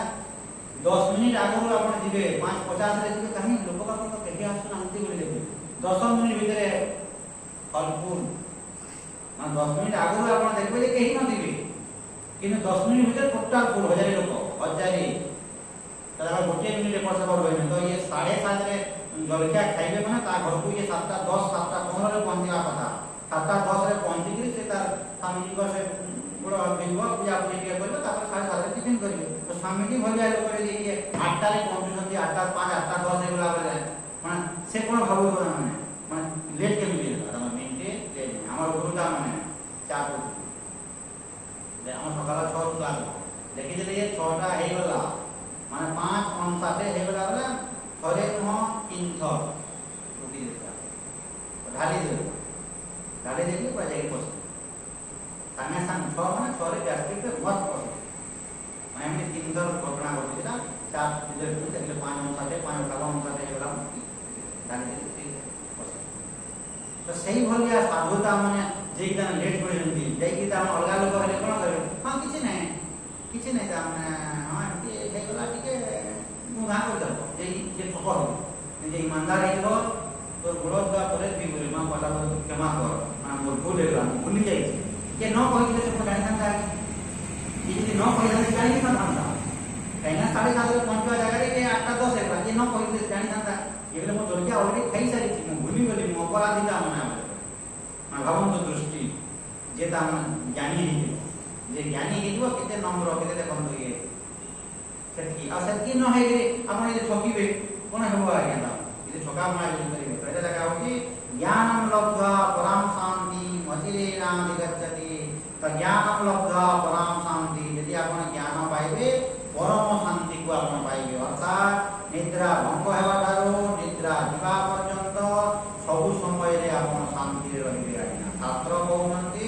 ସବୁ ସମୟରେ ଆପଣ ଶାନ୍ତିରେ ଆପଣ ରହିବେ। ଅଚିରେଣାଧିଗଚ୍ଛତି ଅର୍ଥାତ୍ ଖୁବ୍ ଶୀଘ୍ର ଆପଣ ଭଗବାନଙ୍କୁ ପାଇବେ ନା, ଖୁବ୍ ଶୀଘ୍ର। ଯଦି ଆପଣ ଧର୍ମାତ୍ମା ହେବେ, ଯଦି ଆପଣ ସାଧନା ପରାୟଣ ଯଦି ହେବେ, ସାଧନା ଯଦି କରିବେ, ତାହେଲେ ଆପଣ ଆଗକୁ ଯିବେ। ଆଜ୍ଞା କାହିଁକି ନା ଦେଖନ୍ତୁ ମୁଁ ଏବେ ଏଇ ମାର୍ଗରେ ଯୋଉ 25 ବର୍ଷ ଧରି ଯୋଉ ଗତି କଲିଣି ଆଜ୍ଞା, ତ ମୁଁ ଲୋକମାନଙ୍କ ସହିତ ମିଶୁ ନାହିଁ, ଲୋକମାନଙ୍କ ସହିତ ମିଶୁଛି, ଦେଖୁଛି, ଚାହୁଁଛି, ମୋର କ'ଣ ଅନୁଭବ କ'ଣ କିଛି ନାହିଁ। ଦୀର୍ଘ ଏ ମାର୍ଗରେ 25 ବର୍ଷ ମୋର ଏଇ 25 ବର୍ଷ ମଧ୍ୟ କମ୍ ନୁହଁ। 25 ବର୍ଷ ଗୋଟେ କ'ଣ ଛୋଟ ପିରିୟଡ଼ କି? ଦୀର୍ଘ 25 ଇୟର୍ସ କ'ଣ ଛୋଟ ପିରିୟଡ଼ କି? ଛୋଟ ପିରିୟଡ଼ ନୁହଁ। ଏବେ ଦେଖନ୍ତୁ ଜଣଙ୍କ ଘରକୁ ମୁଁ ଯାଉଛି, ଗୋଟେ ଡକ୍ଟରଟେ, ଗଭର୍ଣ୍ଣମେଣ୍ଟ ଡକ୍ଟର, ଏ ଡାକ୍ତର ନୁହନ୍ତି, ସମ୍ବଲପୁର ନାହିଁ, ଆଉ ଗୋଟେ ଡାକ୍ତର, ତାଙ୍କ ଘରକୁ ମୁଁ ଯାଉଥିଲି। ସେମାନଙ୍କ ଦୀକ୍ଷା ନେଇଥିଲି, ଡକ୍ଟର ଘରେ ଦୀକ୍ଷା ନେଇଥିଲେ, ତାଙ୍କ ଘରକୁ ଗଲେ ପ୍ରବଚନରେ ଖାଲି ଏମିତି କହିଲେ, ମାନେ 2 ବର୍ଷ କଣ୍ଟିନ୍ୟୁଅସ୍ ଏମିତି କ୍ଲାସ୍ ହେଉଥିଲା, ବର୍ଷେ 2 ବର୍ଷ ଏମିତି ମାସକୁ ଥରେ ଲେଖା ଆମ ଘରେ 50, 60, 70 ଜଣ ଲୋକ, 70 ଜଣ ଲୋକ, 70 ଜଣ ଲୋକ ଦେଖନ୍ତୁ ଆସୁଥିଲେ ମୋଠୁ ଦୀକ୍ଷା ନେଇକରି। କେମିତି ଲୋକ ଅଛନ୍ତି ଆପଣ ଦେଖନ୍ତୁ। ତ ସେଇ ସମୟରେ ମୁଁ ଶିବାନନ୍ଦଙ୍କ କଥା କହିଲି, 10% ଅଫ୍ ଦ ଟୋଟାଲ ଇନକମ୍ ମାନେ ଦାନ କର ବୋଲି ସ୍ୱାମୀ ଶିବାନନ୍ଦ ଜୀ କହିଛନ୍ତି ବୋଲି କହିଲେ। ତାପରେ 2 ନମ୍ବର ଜିନିଷ ମୁଁ ବୁଝାଲି, ଶାସ୍ତ୍ରରେ ଦେଖ ଲେଖା ହଉଛି, ମାନେ ବେଦରେ ଲେଖା ହଉଛି, ତୈତରୀୟ ଉପନିଷଦରେ ଲେଖା ହଉଛି ଶ୍ରିୟା ଦେୟଂ ଧିୟା ଦେୟଂ ସମ୍ବିଦା ଦେୟଂ ଲେଖା ହଉଛି। ଦାନ କେମିତି କରିବ? ଶ୍ରିୟା ଦେୟଂ, ତୁମର ଶକ୍ତି ଅନୁରୂପ। ସେ ଟପିକ୍ ଥିଲା ଗୀତାର ମୁଁ ପଢ଼ଉଥିଲି, ସେ ଅଧ୍ୟାୟ ଥିଲା, ଦାନ ବିଷୟରେ ଥିଲା ବୋଲି ମୁଁ କହିଲି, ନହେଲେ କହିନଥାନ୍ତି। ଦାନ ଟପିକ୍ଟା ଥିଲା, ସେ ଅଧ୍ୟାୟ ଥିଲା ବୋଲି ମୁଁ ସେଟା ବୁଝଉଥିଲି। ତ ଶାସ୍ତ୍ରରେ ଲେଖା ହେଇଛି, ଶିବାନନ୍ଦଙ୍କ କଥା ଫାଷ୍ଟ କହିଲି 10% ଅଫ୍ ଦ ଟୋଟାଲ ଇନକମ୍, ଆପଣଙ୍କର ଯେତିକି ଇନକମ୍ ହେଉଛି ମାସକୁ ତାର 10 ଭାଗ ଆପଣ ତାମାନେ ସମାଜର ମଙ୍ଗଳ ପାଇଁ ଆପଣ ଖର୍ଚ୍ଚ କରନ୍ତୁ। ଆପଣ ସବୁ ଖାଆନ୍ତୁ ନାହିଁ, ସବୁ ଯଦି ଖାଇବେ ଆପଣ ପାପି। ଆପଣଙ୍କ ଯଦି ମାସକୁ ଯଦି 100 ଟଙ୍କା ଯଦି ଇନକମ୍ ହେଉଛି ମାନେ 10 ଟଙ୍କା ଆପଣ ଦାନ କରନ୍ତୁ ସମାଜର ମଙ୍ଗଳ ପାଇଁ। ବୃକ୍ଷ ମାନେ ଗୋଟେ ଗୁରୁକୁ ଖାଲି 10 ଟଙ୍କା ଦେଇଦିଅ ବୋଲି ମୁଁ କହୁନାହିଁ, ଆପଣ ବୃକ୍ଷ ମଧ୍ୟ ଲଗେଇଲେ, ଭିକାରୀକୁ ଦେଲେ, ଆଉ କ'ଣ କ'ଣ ଯାହା ଇଚ୍ଛା ଲାଗିଲା ଆପଣ 10% ଆପଣ ଖର୍ଚ୍ଚ କରନ୍ତୁ। ତାପରେ ମୁଁ କ'ଣ କହିଲି, ତୈତରୀୟ ଉପନିଷଦରେ ଲେଖା ହେଇଛି, ବେଦରେ ଲେଖା ହେଇଛି ଶ୍ରିୟା ଦେୟଂ ଧିୟା ଦେୟଂ ଧିୟା ଦେୟଂ ସମ୍ବିଦା ଦେୟଂ। ଏଟା ଦାନର କଥା କହିଲେ। ଆପଣ ଦାନ କେମିତି ଦେବେ? 4ଟା ଜିନିଷକୁ ଦେଖିକି ଦେବେ ଦାନ। 4ଟା ଜିନିଷ ଦାନର ଟପିକ୍ କୁହାହବ। ଶ୍ରିୟା ଦେୟଂ, ଆପଣଙ୍କର ଶକ୍ତି ଅନୁରୂପ ଆପଣ ଦାନ ଦେବେ। ଆପଣଙ୍କର ଧରନ୍ତୁ ଇନକମ୍ ଥିବ ମାସକୁ 500 ଟଙ୍କା, ଆଉ ଆପଣ ଇଆଡ଼େ 100 ଟଙ୍କା ଦାନ ଦେବେ, ମରିବେ କି ବଞ୍ଚିବେ? ଶାସ୍ତ୍ର ସେଟା କଣ? ଶ୍ରିୟା ଦେୟଂ ମାନେ ଆପଣଙ୍କର ଶକ୍ତି ଅନୁରୂପ, ଆପଣଙ୍କର ଇନକମ୍ ଯେତିକି, ଧରନ୍ତୁ ଆପଣଙ୍କର 100 ଟଙ୍କା ଇନକମ୍ ଅଛି, 10 ଟଙ୍କା ଦେବେ। 100 ଟଙ୍କା ଯଦି ଇନକମ୍ ଅଛି, ଆପଣ 50 ଟଙ୍କା ଦେଲେ, 50% ଯଦି ଦାନ ଦେଲେ ବେଲେ ଆପଣ ମରିବେ, ପରିବାର ଚଳି ପାରିବେନି, ଅସୁବିଧା ହେଲା, ସେଟା ଭୁଲ ହେଇଗଲା। ତ ଶ୍ରିୟାର ଅର୍ଥ ହେଉଛି ଆପଣଙ୍କର ଶକ୍ତି ଅନୁରୂପ, ଶ୍ରୀର ଅର୍ଥ ହେଉଛି ଧନ। ଧନ ଆପଣଙ୍କର ଯେତିକି ଅଛି ସେଇ ଅନୁସାରେ ଆପଣ ଦାନ ଦିଅନ୍ତୁ। ଆପଣ ଧରନ୍ତୁ 1 କୋଟି ଟଙ୍କା ରଖିଛନ୍ତି, ଟଙ୍କାଟେ ଦାନ। ଯଦି ଆପଣଙ୍କର 1 କୋଟି ଟଙ୍କାର କେପାସିଟି ଅଛି, ଆପଣ ଦାନ କରୁଛନ୍ତି ଟଙ୍କା,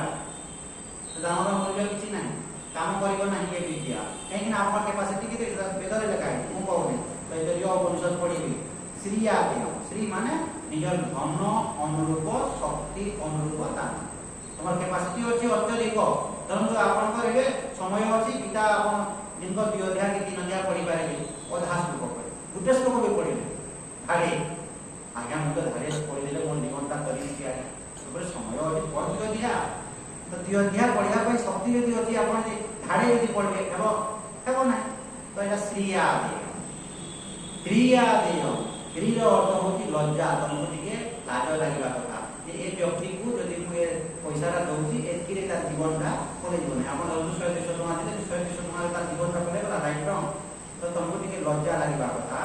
ମାନେ ଲଜ୍ଜାର ସହିତ ଦାନ ଦେବା କଥା ଯେ ପ୍ରଭୁ ମତେ ତୁ ସବୁ ଶକ୍ତି ଦେଇଛୁ, ଏଇଟା ଟିକେ ମୁଁ ଦେଉଛି ପ୍ରଭୁ, ଏଇଟା ଠିକ ଅଛି, ମାନେ ସେଇ ଭାବନା। ଶ୍ରିୟା ଦେୟ, କ୍ରିୟା ଦେୟ,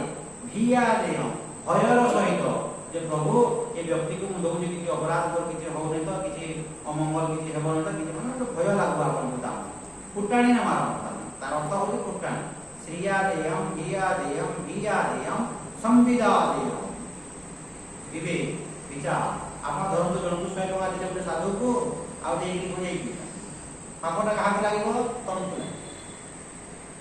ଲାଗିବ ତେଣୁ ଶାସ୍ତ୍ର କ'ଣ କହୁଛି ସମ୍ବିଦା ଶ୍ରିୟାଦେୟମ୍ ଧିୟାଦେୟମ୍ ଧିୟାଦେୟମ୍ ସମ୍ବିଦାଦେୟମ୍ ତମର ବିବେକକୁ ପ୍ରୟୋଗ କର ବୁଦ୍ଧିକୁ ପ୍ରୟୋଗ ସମ୍ବିଦର ଅର୍ଥ ହେଉଛି ବିବେକ ବା ବୁଦ୍ଧି ଜଣକୁ ଧରନ୍ତୁ ଆପଣ 100 ଟଙ୍କା ଦେଲେ ଏବଂ ସେ ଯଦି ବୁଝେଇ ପିଲା ବେଲେ ଆପଣଙ୍କୁ ସେଟା ପାପ ଲାଗେ ଆପଣ କେଉଁଠି ଏମିତି ଜାଣିଲେ ବୁଝେଇ ପିଲା ବେଳେ ହୁଏତ ଥରେ ଆପଣ ଜାଣିପାରିଲେ 2 ନମ୍ବର ଥର ଯଦି ଆପଣ ଜାଣିଲେ ତ କାହିଁକି ଦେଉଛନ୍ତି ଯେ ଅନେକ ବେଳେ ଯେତିକି ମୋ ପାଖକୁ ଆସନ୍ତୁ କିଏ ଅବସ୍ଥା ବୋଲି ନାହିଁ ଏମାନେ ଖାଲି ବୁଝେଇଛନ୍ତି ବିଲକୁଲ ନାହିଁ ବୋଲି ବୁଝେଇ ଜାଣିବୁ ମୁଁ ନାହିଁ ବୋଲି କହିବା ତ ଆପଣ ଯଦି ଜଣକୁ ଯଦି ଦାନ ଦେଲେ ସେଇ ପଇସାରେ ସେ ଯଦି ମଦ ପିଇବ କିମ୍ବା ବୁଝେଇକି ଜାଣିବ ଆପଣଙ୍କୁ ପାପ ଲାଗିବ ତେଣୁକରି ଆପଣ ବୁଦ୍ଧି ଶକ୍ତିକୁ ପ୍ରୟୋଗ କରିବେ ଯେ ସେ ବ୍ୟକ୍ତିଟା ତାମାନେ ଠିକ୍ ଏଲିଜିବୁଲ କ୍ୟାଣ୍ଡିଡେଟ୍ ଅଟେ କି ନୁହଁ ଯୋଗ୍ୟ ପାତ୍ର ତ ଏଇଟା ଯେତେବେଳେ ମୁଁ ବୁଝାଉଥିଲି ସେ ଜାଗାରେ କହିଦେଲି ମୁଁ ସେ ଡାକ୍ତର ପାଖକୁ ଯାଇକି ମୋ ଆଖିରେ ଦେଖିଛି ଆଜ୍ଞା ଆଖିରେ ଦେଖିଲି ତାଙ୍କ ଗାଁ ପାଖରେ ପଥର ସେ 60 ବର୍ଷର ବୁଢ଼ୀଟି 55-60 ବର୍ଷର ପଥର ପୁରା ଫଟେଇବ ତାର କାମ ହେଲା ଏତେ ବଡ଼ ବଡ଼ ପଥରକୁ ସେ ଫଟେଇବ ସେଇ ସମୟରେ 100 ଟଙ୍କା 100 ଟଙ୍କା ମଜୁରୀ ପଥର ଫଟେଇକି ପୁରା ଆଖିରେ ଦେଖିଲା ମାନେ ସେ ପଥର ଶିଳରେ ପଥର ଫଟେଇବ ନହେଲେ ପଢ଼ା ହୋଇଯିବ ଲଟା ବାସିଯିବ ଏମିତି କରିକି ସେ 80 ଟଙ୍କା ଆଣୁଥିଲା ସେଇ ସମୟରେ 15 ବର୍ଷ ହେଲାଣି ଦାମ 100 ଟଙ୍କା ଥିଲା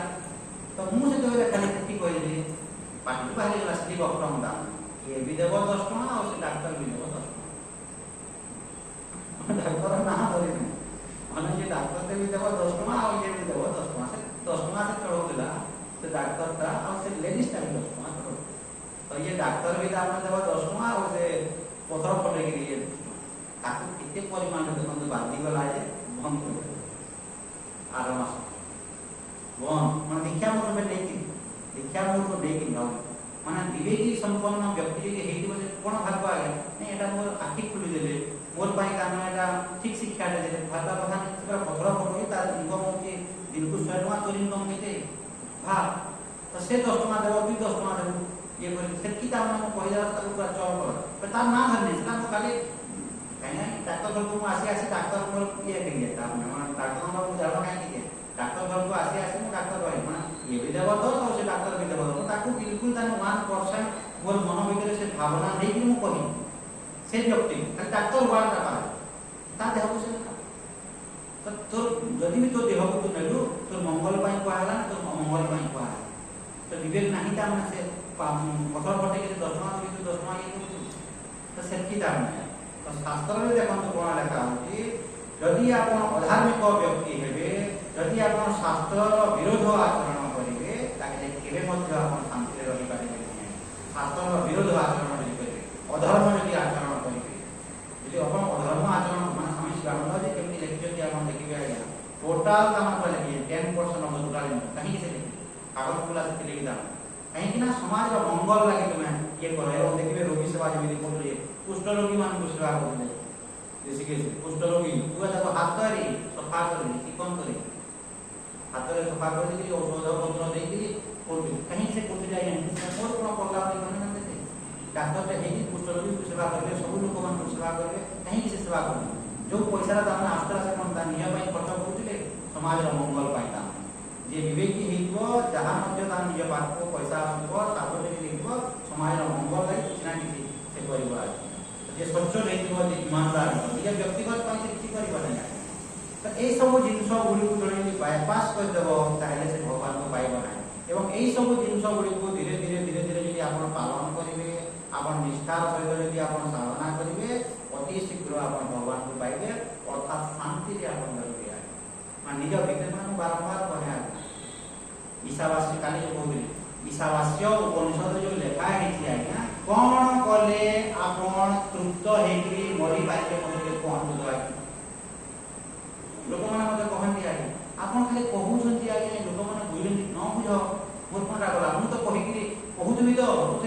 ସାଧୁର ଲକ୍ଷଣ କ'ଣ? ଯେମିତି ଦେଖନ୍ତୁ ଗୋଟେ ସାଧୁଟି ଯେତେବେଳେ ଥିଲେ ନଦୀ ପାଖରେ ବିଛାଟେ ତାମାନେ ଆଣିକି ତାକୁ ତାମାନେ ଆପଣ ଶୁଣିଛନ୍ତି ସେ ଷ୍ଟୋରିଟା। ବିଛା ଯେତେବେଳେ ସେ ଆଣିକି ନଦୀରେ ସେ ଭାସୁଛି ତାକୁ ଆଣିକି ତାମାନେ ଇଏ କରିଲେ ସେ ବିଛାଟା ପୁଣି ତାମାନେ ତାକୁ କାଟି। ତ ଏଇ ସାଧୁ କ'ଣ ଯୁକ୍ତି ଦେଲେ ତାମାନେ ସେ କାହାଣୀ ମୁଁ ବେଶୀ କହୁନି। ସାଧୁଟା କ'ଣ କହିଲେ ଯଦି ବିଛାଟା ତାର ଧର୍ମ ଯଦି ସେ ଛାଡ଼ୁନାହିଁ ମୋର ଧର୍ମ କାହିଁକି ଛାଡ଼ିବି? ଯଦି ବିଛାଟା ତାର ଧର୍ମ ଛାଡ଼ୁନାହିଁ ତାହେଲେ ମୁଁ ମୋର ଧର୍ମ କାହିଁକି ମୁଁ ଛାଡ଼ିଯିବି? ମୁଁ କାହିଁକି ତାମାନେ ସାହାଯ୍ୟ କରିବି ତାକୁ ବଞ୍ଚେଇବିନି କାହିଁକି? ଏଇ କଥା ତ ଜଣେ ସାଧୁର ଧର୍ମ କହୁଥିବେ ଆଜ୍ଞା। ମାନେ ଶାସ୍ତ୍ରରେ ଯୋଉ ଲେଖା ହେଇଛି ଗୁରୁର କହିବାର ଅର୍ଥ ହଉଛି ଗୁରୁଙ୍କର ତାମାନେ କାହା ଭିତରେ କେତେବେଳେ ଏ ଜିନିଷଟା ଷ୍ଟ୍ରାଇକ୍ କରିବ ଆପଣ କହିପାରିବେ। ଦୀର୍ଘ ବର୍ଷ ଧରିକି ଆପଣ ଯେତେବେଳେ ଶୁଣୁଥିବେ ହଠାତ୍ ଆପଣଙ୍କର ମୁଣ୍ଡରେ ଗୋଟିଏ ଦିନ ଷ୍ଟ୍ରାଇକ୍ କରିବ, ଓ ଜିନିଷଟା ଏଇଟା ପାଇଁ ଏଇଟା କହୁଛୁ ଆପଣ ଷ୍ଟ୍ରାଇକ୍ କରିବ ମୁଣ୍ଡରେ। ସେଥିପାଇଁ ଶାସ୍ତ୍ର କ'ଣ କହୁଛନ୍ତି ଆମେ କ'ଣ କରୁ ବାରମ୍ବାର ଆମେ କହୁଥିବୁ ଆମର କାମଟା କହିବା। କିଏ କେତେ ପାଳନ କଲା ନ କଲା ଆମକୁ କିଛି ଲାଗିବ ନାହିଁ। ତ କାଲି ଯେମିତି କହୁଥିଲି ଆଜ୍ଞା କ'ଣ କଲେ ଆପଣ ମାନେ ତୃପ୍ତ ହେଇକି ଶାନ୍ତିରେ ଆପଣ ମରିପାରିବେ କୁହନ୍ତୁ। ସେଇ ଜିନିଷ ଈଶାବାସ୍ୟ ଉପନିଷଦରେ ଲେଖା ହେଇଛି ଲାଷ୍ଟକୁ କୃତକମ୍ ସ୍ମର 3 ଥର ଲେଖା ହେଇଛି। କ'ଣ ତୁମେ କୀର୍ତ୍ତି କରିଛ ଜୀବିତାବସ୍ଥାରେ ସ୍ମରଣ କର। ଯେତେବେଳେ ଆପଣ ମରୁଛନ୍ତି ମରିବାର ଠିକ ପୂର୍ବରୁ ମାନେ ଆପଣଙ୍କର ମରିବାର ଆଗରୁ ଯେତିକି ଲାଇଫ୍ ଟୋଟାଲ ଆପଣ ଧରନ୍ତୁ 100 ବର୍ଷ ବଞ୍ଚିଛନ୍ତି କି 90 ବର୍ଷ ବଞ୍ଚିଛନ୍ତି ତ 90 ବର୍ଷ ତ ତୁମେ କ'ଣ କଲ ଯେ ତମେ ସ୍ମରଣ କର। ତ ଆପଣ କ'ଣ କଲେ ଶାନ୍ତିରେ ଆପଣ ମରିପାରିବେ? ଆଜ୍ଞା ଭାବନ୍ତୁ ଯେତେବେଳେ ମୃତ୍ୟୁ ଶଯ୍ୟାରେ ପଡ଼ିଛନ୍ତି ଆପଣ ନିଜେ ବି ଜାଣିବେ ଆଜି ନ ଧରନ୍ତୁ ମୃତ୍ୟୁ ଶଯ୍ୟା କ'ଣ ଆଜ୍ଞା ଆପଣ ଧରନ୍ତୁ 90 ବର୍ଷ ହେବ କି 95 ହେଲା ଆପଣ ଜାଣିନାହାନ୍ତି ଆଉ 6 ମାସ ବର୍ଷ 2 ବର୍ଷ ପରେ ବଞ୍ଚି ଧରନ୍ତୁ ଆପଣ 70 ହେଉଛି ଆଉ 5-10 ବର୍ଷ ଗଲା ପରେ ଆପଣ 100 ହେବେ ଆପଣ ଜାଣିନାହାନ୍ତି। ତ କ'ଣ କଲେ ତାମାନେ ଆପଣ ଶାନ୍ତିରେ ମରିପାରିବେ ଟିକେ ଭାବନ୍ତୁ ତ ଆଜ୍ଞା କ'ଣ କଲେ ତାମାନେ ଆପଣ ଜୀବନ ସାରା ଲୁଟିଥିବେ ଜୀବନ ସାରା ଠକିଥିବେ ଜୀବନ ସାରା ଅଧର୍ମ ଆଚରଣ କରିଥିବେ ଆପଣ ପାରିବେ ଆଜ୍ଞା? କିଛି ଯଦି କରିନାହାନ୍ତି ସମାଜର ମଙ୍ଗଳ ଲାଗି କିଛି ଯଦି କରିନାହାନ୍ତି ଆପଣ କ'ଣ ଲାଗିବ? ଆରେ ଭଗବାନ ମୋତେ ଶକ୍ତି ଦେଲେ ସାମର୍ଥ୍ୟ ଦେଲେ ସବୁ ଦେଲେ ମୁଁ କିଛି କରିବି। ଧରନ୍ତୁ ଏବେ ମୁଁ ଗୁରୁକୁଳରୁ ପଢ଼ିକି ପଳେଇ ଆସିକି ଧରନ୍ତୁ ମୁଁ ଘରେ ଆରାମରେ ବସିକି ଖାଇବି ଲାଷ୍ଟ ମୋତେ କ'ଣ ଲାଗିବ ଆଜ୍ଞା? ମୁଁ ଯଦି ଏବେ ଚେଷ୍ଟା ନ କରିବି କିଛି ଯଦି ନ କରିକି ମୁଁ ଯଦି ଖାଇ ପିଇକିରି ଶୋଇବି ମୁଁ ଖାଇ ପିଇକିରି ଶୋଇଲେ ମଧ୍ୟ ମୋର କିଛି ଅସୁବିଧା ହେବ କିନ୍ତୁ ମୋ ଭିତରେ କ'ଣ ଗ୍ଲାନି ଆସିବନି ମଲାବେଳେ ତୁ ତ ୟଙ୍ଗ ଥିଲୁ ତୁ ଚାହିଁଲେ ସବୁ ପାରିଥାନ୍ତୁ ଲୋକମାନଙ୍କୁ କିଛିଟା ଦିଆନ ମୁଁ ଚେଷ୍ଟା କରିବି ଆଜ୍ଞା। ଚେଷ୍ଟା କରି ସାରିଲା ପରେ ନ ହେଲା ଅଲଗା କଥା କିନ୍ତୁ ଘରେ ଶୋଇବି କି? ଯଦି ଘରେ ଶୋଇଲା ବେଳେ ଗ୍ଲାନି ଆସିବ କି ନାହିଁ ତୁ ତ କିଛି କରୁନି ବୋଲି। ତ ଆପଣ ଯଦି ତାମାନେ କିଛି ଯଦି କରିବେ ନାହିଁ ଲାଷ୍ଟ କ'ଣ ଆସିବ ଆଜ୍ଞା? ଭଗବାନ ମୋତେ ସବୁ ଶକ୍ତି ସାମର୍ଥ୍ୟ ଦେଲେ ସବୁ ଦେଲେ ମୁଁ କିଛି କରିନି ଏମିତି ମୋର ଜୀବନଟା ନଷ୍ଟ ହେବ। ସେ ପଇସା ଖାଉ ଆଜ୍ଞା ସେ ପଇସା ଖାଉ କହିକି ମୋତେ କ'ଣ ଆପଣ ଥଣ୍ଡା ଆସିବ ଆଜ୍ଞା ମୁଁ କିଛି କରିନି ଭାବନା ଆସିବ ନାହିଁ କିଛି କରିପାରିଲିନି ବୋଲି ବାରମ୍ବାର କହେ କାଲି କହୁଥିଲି ଯେଉଁ ଦେଖନ୍ତୁ ଜଣକୁ ମୁଁ କହୁଥିଲି ଯେ ଡାକ୍ତର ଘରେ ଅଛନ୍ତି ସମ୍ବଲପୁର ଦେଖନ୍ତୁ ଜଣେ ବ୍ୟକ୍ତିକୁ ଜଣେ ବ୍ୟକ୍ତିକୁ ଦେଖନ୍ତୁ ଆଜୀବନ ଫୁଡ୍ କ୍ଲଥ୍ ସେଲ୍ଟର 3ଟା ଜିନିଷ ବ୍ୟବସ୍ଥା କରେ ମୋ ପାଇଁ 3ଟା ଫୁଡ୍ କ୍ଲଥ୍ ସେଲ୍ଟର 3ଟା ଜିନିଷ ଖାଦ୍ୟ ବସ୍ତ୍ର ବାସନ ପାଖାପାଖି ସେମାନେ ମୋତେ 1 କୋଟି ଟଙ୍କା 1 crore ଏବଂ ତାଙ୍କ ପାଇଁ କେତେ 100% 1% 100 ଭାଗ ତାମାନେ ଆଗେ ବି ହେବନି। ଜଣେ ବ୍ୟକ୍ତିର ଗୋଟେ ସାଧୁର ଯେଉଁ ସୁବିଧାଟେ କରିଦେଲେ ମାନେ ତାଙ୍କ ଭିତରେ ଗୋଟେ ସାଟିସ୍ଫ୍ୟାକ୍ସନଟେ ଆସିବ ଯାହା ବି ଗୋଟେ ସାଧୁ ପାଇଁ ଆମେ ବ୍ୟବସ୍ଥାଟେ କରିବୁ ଫୁଡ୍ କ୍ଲଥ୍ ସେଲ୍ଟର ମାନେ ମୋ ମରିବା ପର୍ଯ୍ୟନ୍ତ କୌଣସି ପ୍ରକାର ଅସୁବିଧା ହେବନି। ଏବଂ ତାଙ୍କର ସେଟା କେତେ ଆଜ୍ଞା ଧରନ୍ତୁ ଆପଣ 100 ଟଙ୍କାରୁ କିମ୍ବା 1,00,000 ଟଙ୍କାର ଟମାଟୋ ଯଦି ଦାମ ଦେଲେ ବେଲେ କିଛି ଅସୁବିଧା ଅଛି ତାଙ୍କର ସେତିକି ସେଟା ଯଦି କମ୍ପେୟାର କରାଯାଏ ତାଙ୍କର 100 ଟଙ୍କା ମୋତେ ହେତିକି କରିଦେଲେ ଦେଖନ୍ତୁ କେତେ ହେଲା ଆରାମରେ ମୁଁ ରହିଲି ମୁଁ ସବୁଆଡ଼େ ବୁଲାବୁଲି କରିକି ମୁଁ ପ୍ରବଚନ ଦେଇପାରିଲି କି ନାହିଁ ଆରାମରେ ଶାନ୍ତିରେ ସୁବିଧାଟେ ହେଇଗଲା ଆଉ 5 ଲୋକ ଆସିକି ସେଠି ଉପକାର ବି ପାଇଲେ କି ନାହିଁ ଆଉ 5 ଲୋକ ଆସିକି ପ୍ରବଚନ ଶୁଣିଲେ ପୂଜା ପାଠ ହେଲା ବରଗଡ଼ର ଆଶ୍ରମ ସବୁ ଜିନିଷ ହେଲା କି 5 ଲୋକ ଉପକାର ପାଇଲେ କି ନାହିଁ ତାଙ୍କ ପଇସାରେ କିଛି ନୁହଁ ତାଙ୍କ ପାଇଁ ଟଙ୍କା 1 ଟଙ୍କା ତ ସମାଜର ମଙ୍ଗଳ ସେଇ ବ୍ୟକ୍ତି ଶାନ୍ତିରେ ମରିପାରିବ କି ନାହିଁ? ଯଦି ସମାଜ ପାଇଁ ଯଦି ଆପଣ କିଛି କରିବେ ନାହିଁ ନିଜ ପାଇଁ ମଧ୍ୟ ଯଦି ଆପଣ କିଛି କରିବେ ନାହିଁ କେମିତି ଯଦି ରହିବେ ଜୀବନଟା କେମିତି ହେବ ବେକାର ହେଲା ବେଳେ ହେବନି। ତ ଛୋଟିଆ ଜିନିଷ ମାନେ ଆପଣଙ୍କୁ କୁହାହେବନି ଯେ ବଡ଼ ବଡ଼ ଜିନିଷ କର ପାହାଡ଼ କଟାଇ ଦିଅ ଇଏ କରି ସେଟା କୁହା ଯାହାଦ୍ୱାରା ଯୋଉଟା ହେଲା ଯେମିତି ସେ ତ ବନ୍ଧ ହେଇଯାଏ ବାନ୍ଧିଲେ ଆମ ହେଲା କହୁଛି ଆମ ସବୁ କହିବୁ ଆମର କାମ ହେଲା କହିବା ସେତୁ ବନ୍ଧ ଯେତେବେଳେ ବନ୍ଧା ହେଲା ଆଜ୍ଞା ମାଙ୍କଡ଼ ମାନେ ଦେଖନ୍ତୁ ସୈନ୍ୟ ବାହିନୀ ସବୁ ଥିଲେ ପୁଣି ସେମାନେ କ'ଣ କଲେ ଯାଇକିରି ଉଦା ହେଇଯିବେ ସମୁଦ୍ର ଯାଇକି ଭିଜିଯିବେ ଯାଇକିରି ଆସିକିରି ବାଲିରେ ଗଡ଼ଗଡ଼ି ଦେବେ ଗଡ଼ଗଡ଼ି ଦେଇକିରି ଆସିକିରି ସେଠି ଧାରି ହେଇଯିବେ ସେତିକିରେ କେତେ ତାମାନେ ସେତୁ ବନ୍ଧ କରୁଥିଲେ ତ ଚେଷ୍ଟା ତ କଲେ କ'ଣ କହିଲେ ବୁଝିଗଲା ତ ମାନେ ପାଣିକୁ ନେଇକି ଦେହଟାକୁ ଉଦା କରିଦେଲେ ଆସିକି ବାଲିରେ ଗଡ଼ଗଡ଼ି ଦେଲେ ବାଲି ଲାଗିଯିବ ସେଠି ସେ ବାଲିଟାକୁ ନେଇକି ଝାଡ଼ି ହେଇଯିବ ତ ବାଲି ଏଠି ପଡ଼ିଲା କି ସେ ଟିକେ ହେଇକିରି ଯଦି ସବୁ ଲାଗିଲେ ବେଲେ ହେବ କି ନାହିଁ ଆଜ୍ଞା ଏ ଯେଉଁ ଟିକେ ବାଲି ହେଇକିରି ଅସଂଖ୍ୟ ବାଲି ହେବ କି ନାହିଁ ବହୁତ ହେବ କି ନାହିଁ ତ ଚେଷ୍ଟା କଲେ କି ନାହିଁ ମେହନତ କଲେ କି ନାହିଁ ତ ଜଣେ କହିବ ମୋ ଦ୍ୱାରା କ'ଣ ହେବ କଥା ଭଗବାନ ଆପଣ ଭାବନ୍ତୁ ମୋ ଦ୍ୱାରା କ'ଣ ତ ତୋତେ ଭଗବାନ କରିଥାନ୍ତୁ ତୋ ଦ୍ୱାରା କିଛି ନ ଆପଣ ଯଦି କହିବେ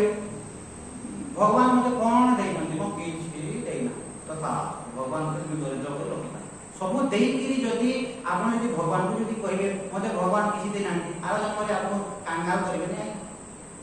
ଯଦି ଏଇ ଜନ୍ମରେ ସବୁ ଦେଇକିରି ଆର ଜନ୍ମରେ ଧରନ୍ତୁ କହିବେ ମୋତେ ଭଗବାନ କିଛି ଦେଇନାହାନ୍ତି କାଙ୍ଗାଲ କରିବେ ଆପଣଙ୍କୁ ତ ସବୁ ଜିନିଷ ଆଜ୍ଞା ଯେ ବିବେକୀ ହେଇଯିବ ଛୋଟିଆ ଜିନିଷ ଦେଖନ୍ତୁ ଏଇ ଜାଗାରେ ଦେଖନ୍ତୁ କାଲି ଏଇଟା ଜନ୍ମ କହୁଥିଲି ଏ ଫୁଲ ଦେଖନ୍ତୁ କେତେ ସୁନ୍ଦର ଦିଶୁଛି ତାର ଦାମ କେତେ ଟଙ୍କା 400 500 ତାର ଦାମ এবং জনে ব্যক্তিটি আনিকি কে করে দেবে এবং সে ব্যক্তি কোটিপতি নয় আজ এ মানবি কোটিপতি সে নয় দেখো সে ফুলটা সুন্দর দিশলা সুন্দর দিশু জনে ব্যক্তির তো অবদান আছে সমুদ্র গেন্ডু ফুল আপন সজাই পারিবে দেখুন সেটা সজা ହେଲା সফা ଥିଲା তো সুন্দর দিশলা কি ସମସ୍ତଙ୍କୁ କେମିତି ଲାଗୁଛି ତା କେହି କହିବେନି ଏଇଟା ଅସୁନ୍ଦର ଦିଶଲା ୟା କେମିତି ଜିନିଷ ଯେ ଆଣିକି ଏଠି ରଖିଦେଲ ଯେ ଖରାପ ଲାଗୁ କେହି କହିବ କିନ୍ତୁ ସେଇ ଜିନିଷ ଜଣେ କଲାବେଳେ ସେଟା ହେଲା সেই জিনিস জনে যদি ন করতান্তা হইতান্তা তো এমিতি তাମାନେ প্রত্যেক জিনিস আজ্ঞা আমি যদি চাহিবা দেখন্তু চেষ্টা করন্তু আমি যদি চাহিবা জনে ব্যক্তিকে আমি মোটিভেট করি গীতা গুলো আমি আনি পারিবা জনে ব্যক্তি আপন ধরন্তু সাঙ্গ সাথী কেহি নাহান্তি জনে ব্যক্তি প্রয়ত্ন কর সুই তাମାନେ জীবনটা কাটিবা অপেক্ষা সমাজের মঙ্গল পাই সেই ব্যক্তি আপনাকে মনে পকাউথিব আজ্ঞা বিচার করন্তু ডক্টর জনার্দন ভূঁইয়া कहीं ताने आज पर्यटन लोक मना पकाई कहीं बड़ लोक आई तार कारणटा कौन से समाज में किसी फटे ठकाला कि से करना ना क्या डाक्तर बापा जनार्दन पूजा जीवन चरित्र मो पाखे भी अच्छी आप पढ़े किसी नाटे रहा किसी करना फालतू भाव से रोते बंधुते माने केवल रोगी सेवा डाक्तर बापा बोले ना क्या तेणुक फटे लगा ठीक से मेरी आपण किसी धर्म जन व्यक्ति को धर्म मोटिवेट करी आपण आध्यात्मिक मार्ग कांडे किता गुडी बोलनी आ कोठा से व्यक्ति आप कोन भाबवा नहीं जे ये व्यक्ति का ता माने मते ते आध्यात्मिक मार्ग को ये मते मु जो एबे धर्म बाबा जी जन व्यक्ति माने रास्ता जाउ मते करे आस प्रवचन के सुनो मत बस आरंभ से तुम बुझो न बुझो जहा छाड़ो तुम आसी के बस चलो बहुत कथा मान निकालो पढ़ा पढ़ी थी हम जरा बड़ा बस कर से व्यक्ति मते मोटिवेट करे जबरदस्ती लेके बसाई देला मोर माइंड चेंज हो आज पर्यंत से व्यक्ति को भूलू छी कि एई व्यक्तिर अवदान पाई आज मु ताने एई मार्ग को आसली बोली मोर मुंडरे आसली कि नहीं एवं से व्यक्ति यदि पुण्य को यदि देखिबे एते पुण्यर अधिकारी हला काहे ना तंकर जीवनटा यदि परिवर्तन कर देला आपण जन को धरंतो खाइबो देले खाइ देबो सकाळ बेला झाड़ा बसि देबो आपण जन को सातटे देले सातटा 3 मास की 4 मास पिनी देबो फोपाड़ी देबो सातटे तो झाड़ा देले सातटे 4 मास 6 मास न काटी देबो जन को जीवन को परिवर्तन कर देले जन को जीवन को यदि परिवर्तन कर देले आपण एक चेष्टा करिके जन को यदि कहता मते भल लागले तो कंटिन्यू करिबो नहले एई भलिया कामना विभिन्न प्रकार करिबा कथा सब प्रकार देखो ये डाक्टर घर को आसे 20 वर्ष धरि प्रति मासरे प्राय तो तामे एबे इटा गुडी पई के तामे मु बंद कर दे नहले प्रति मास मस्ट पूजा हो 10 जन 15 जन लोक आसे 5 जन धरन आसो पूजा मस्ट हो माने फिक्स है इटा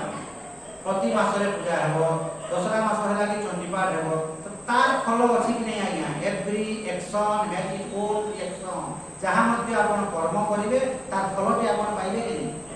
एवं किसी नहीं आज भी देखो जो रुद्राभिषेक का कौन संकल्प बोले जो ज्ञान जो वैराग्य सिद्धार्थ इदम से रुद्राभिषेकम करिष्यामि मुझे से कहां से संकल्प करो जे संसारिक दिन जप होले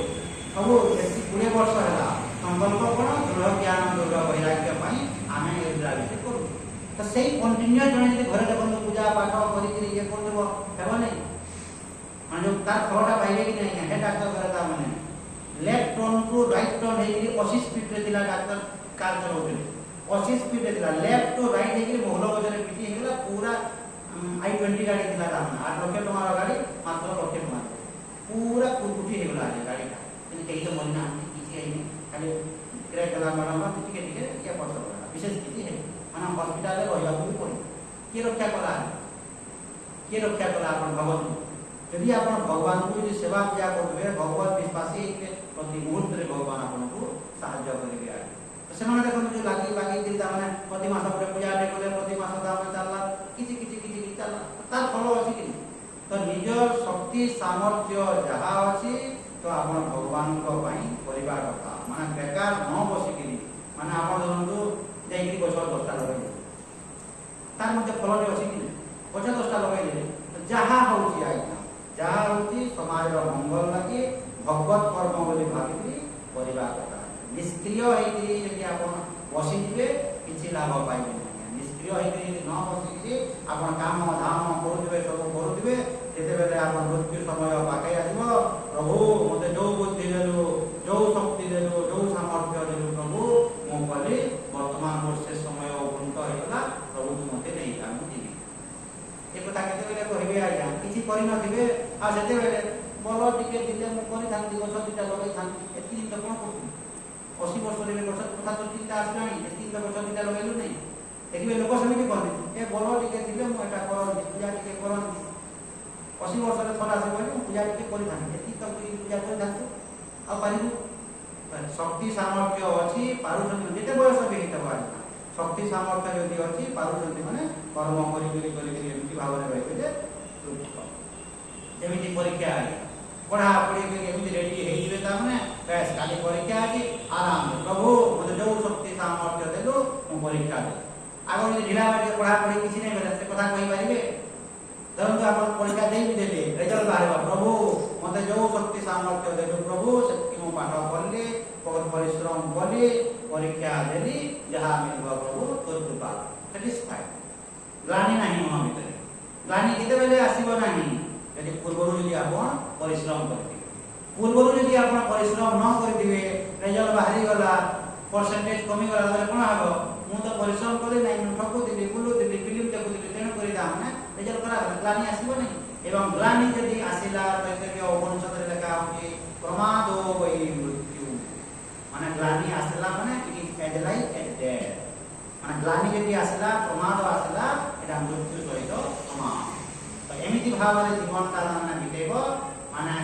कांदी कांदी तुमे जन्म हिचो हसी हसी तुमे जीवो जन्म जेते बेले हो कांदी कांदी कांदु चलु ठीक आपण हसी हसी शास्त्र रे लेखा होती आज्ञा देखो छोट शिशुटा कांदुची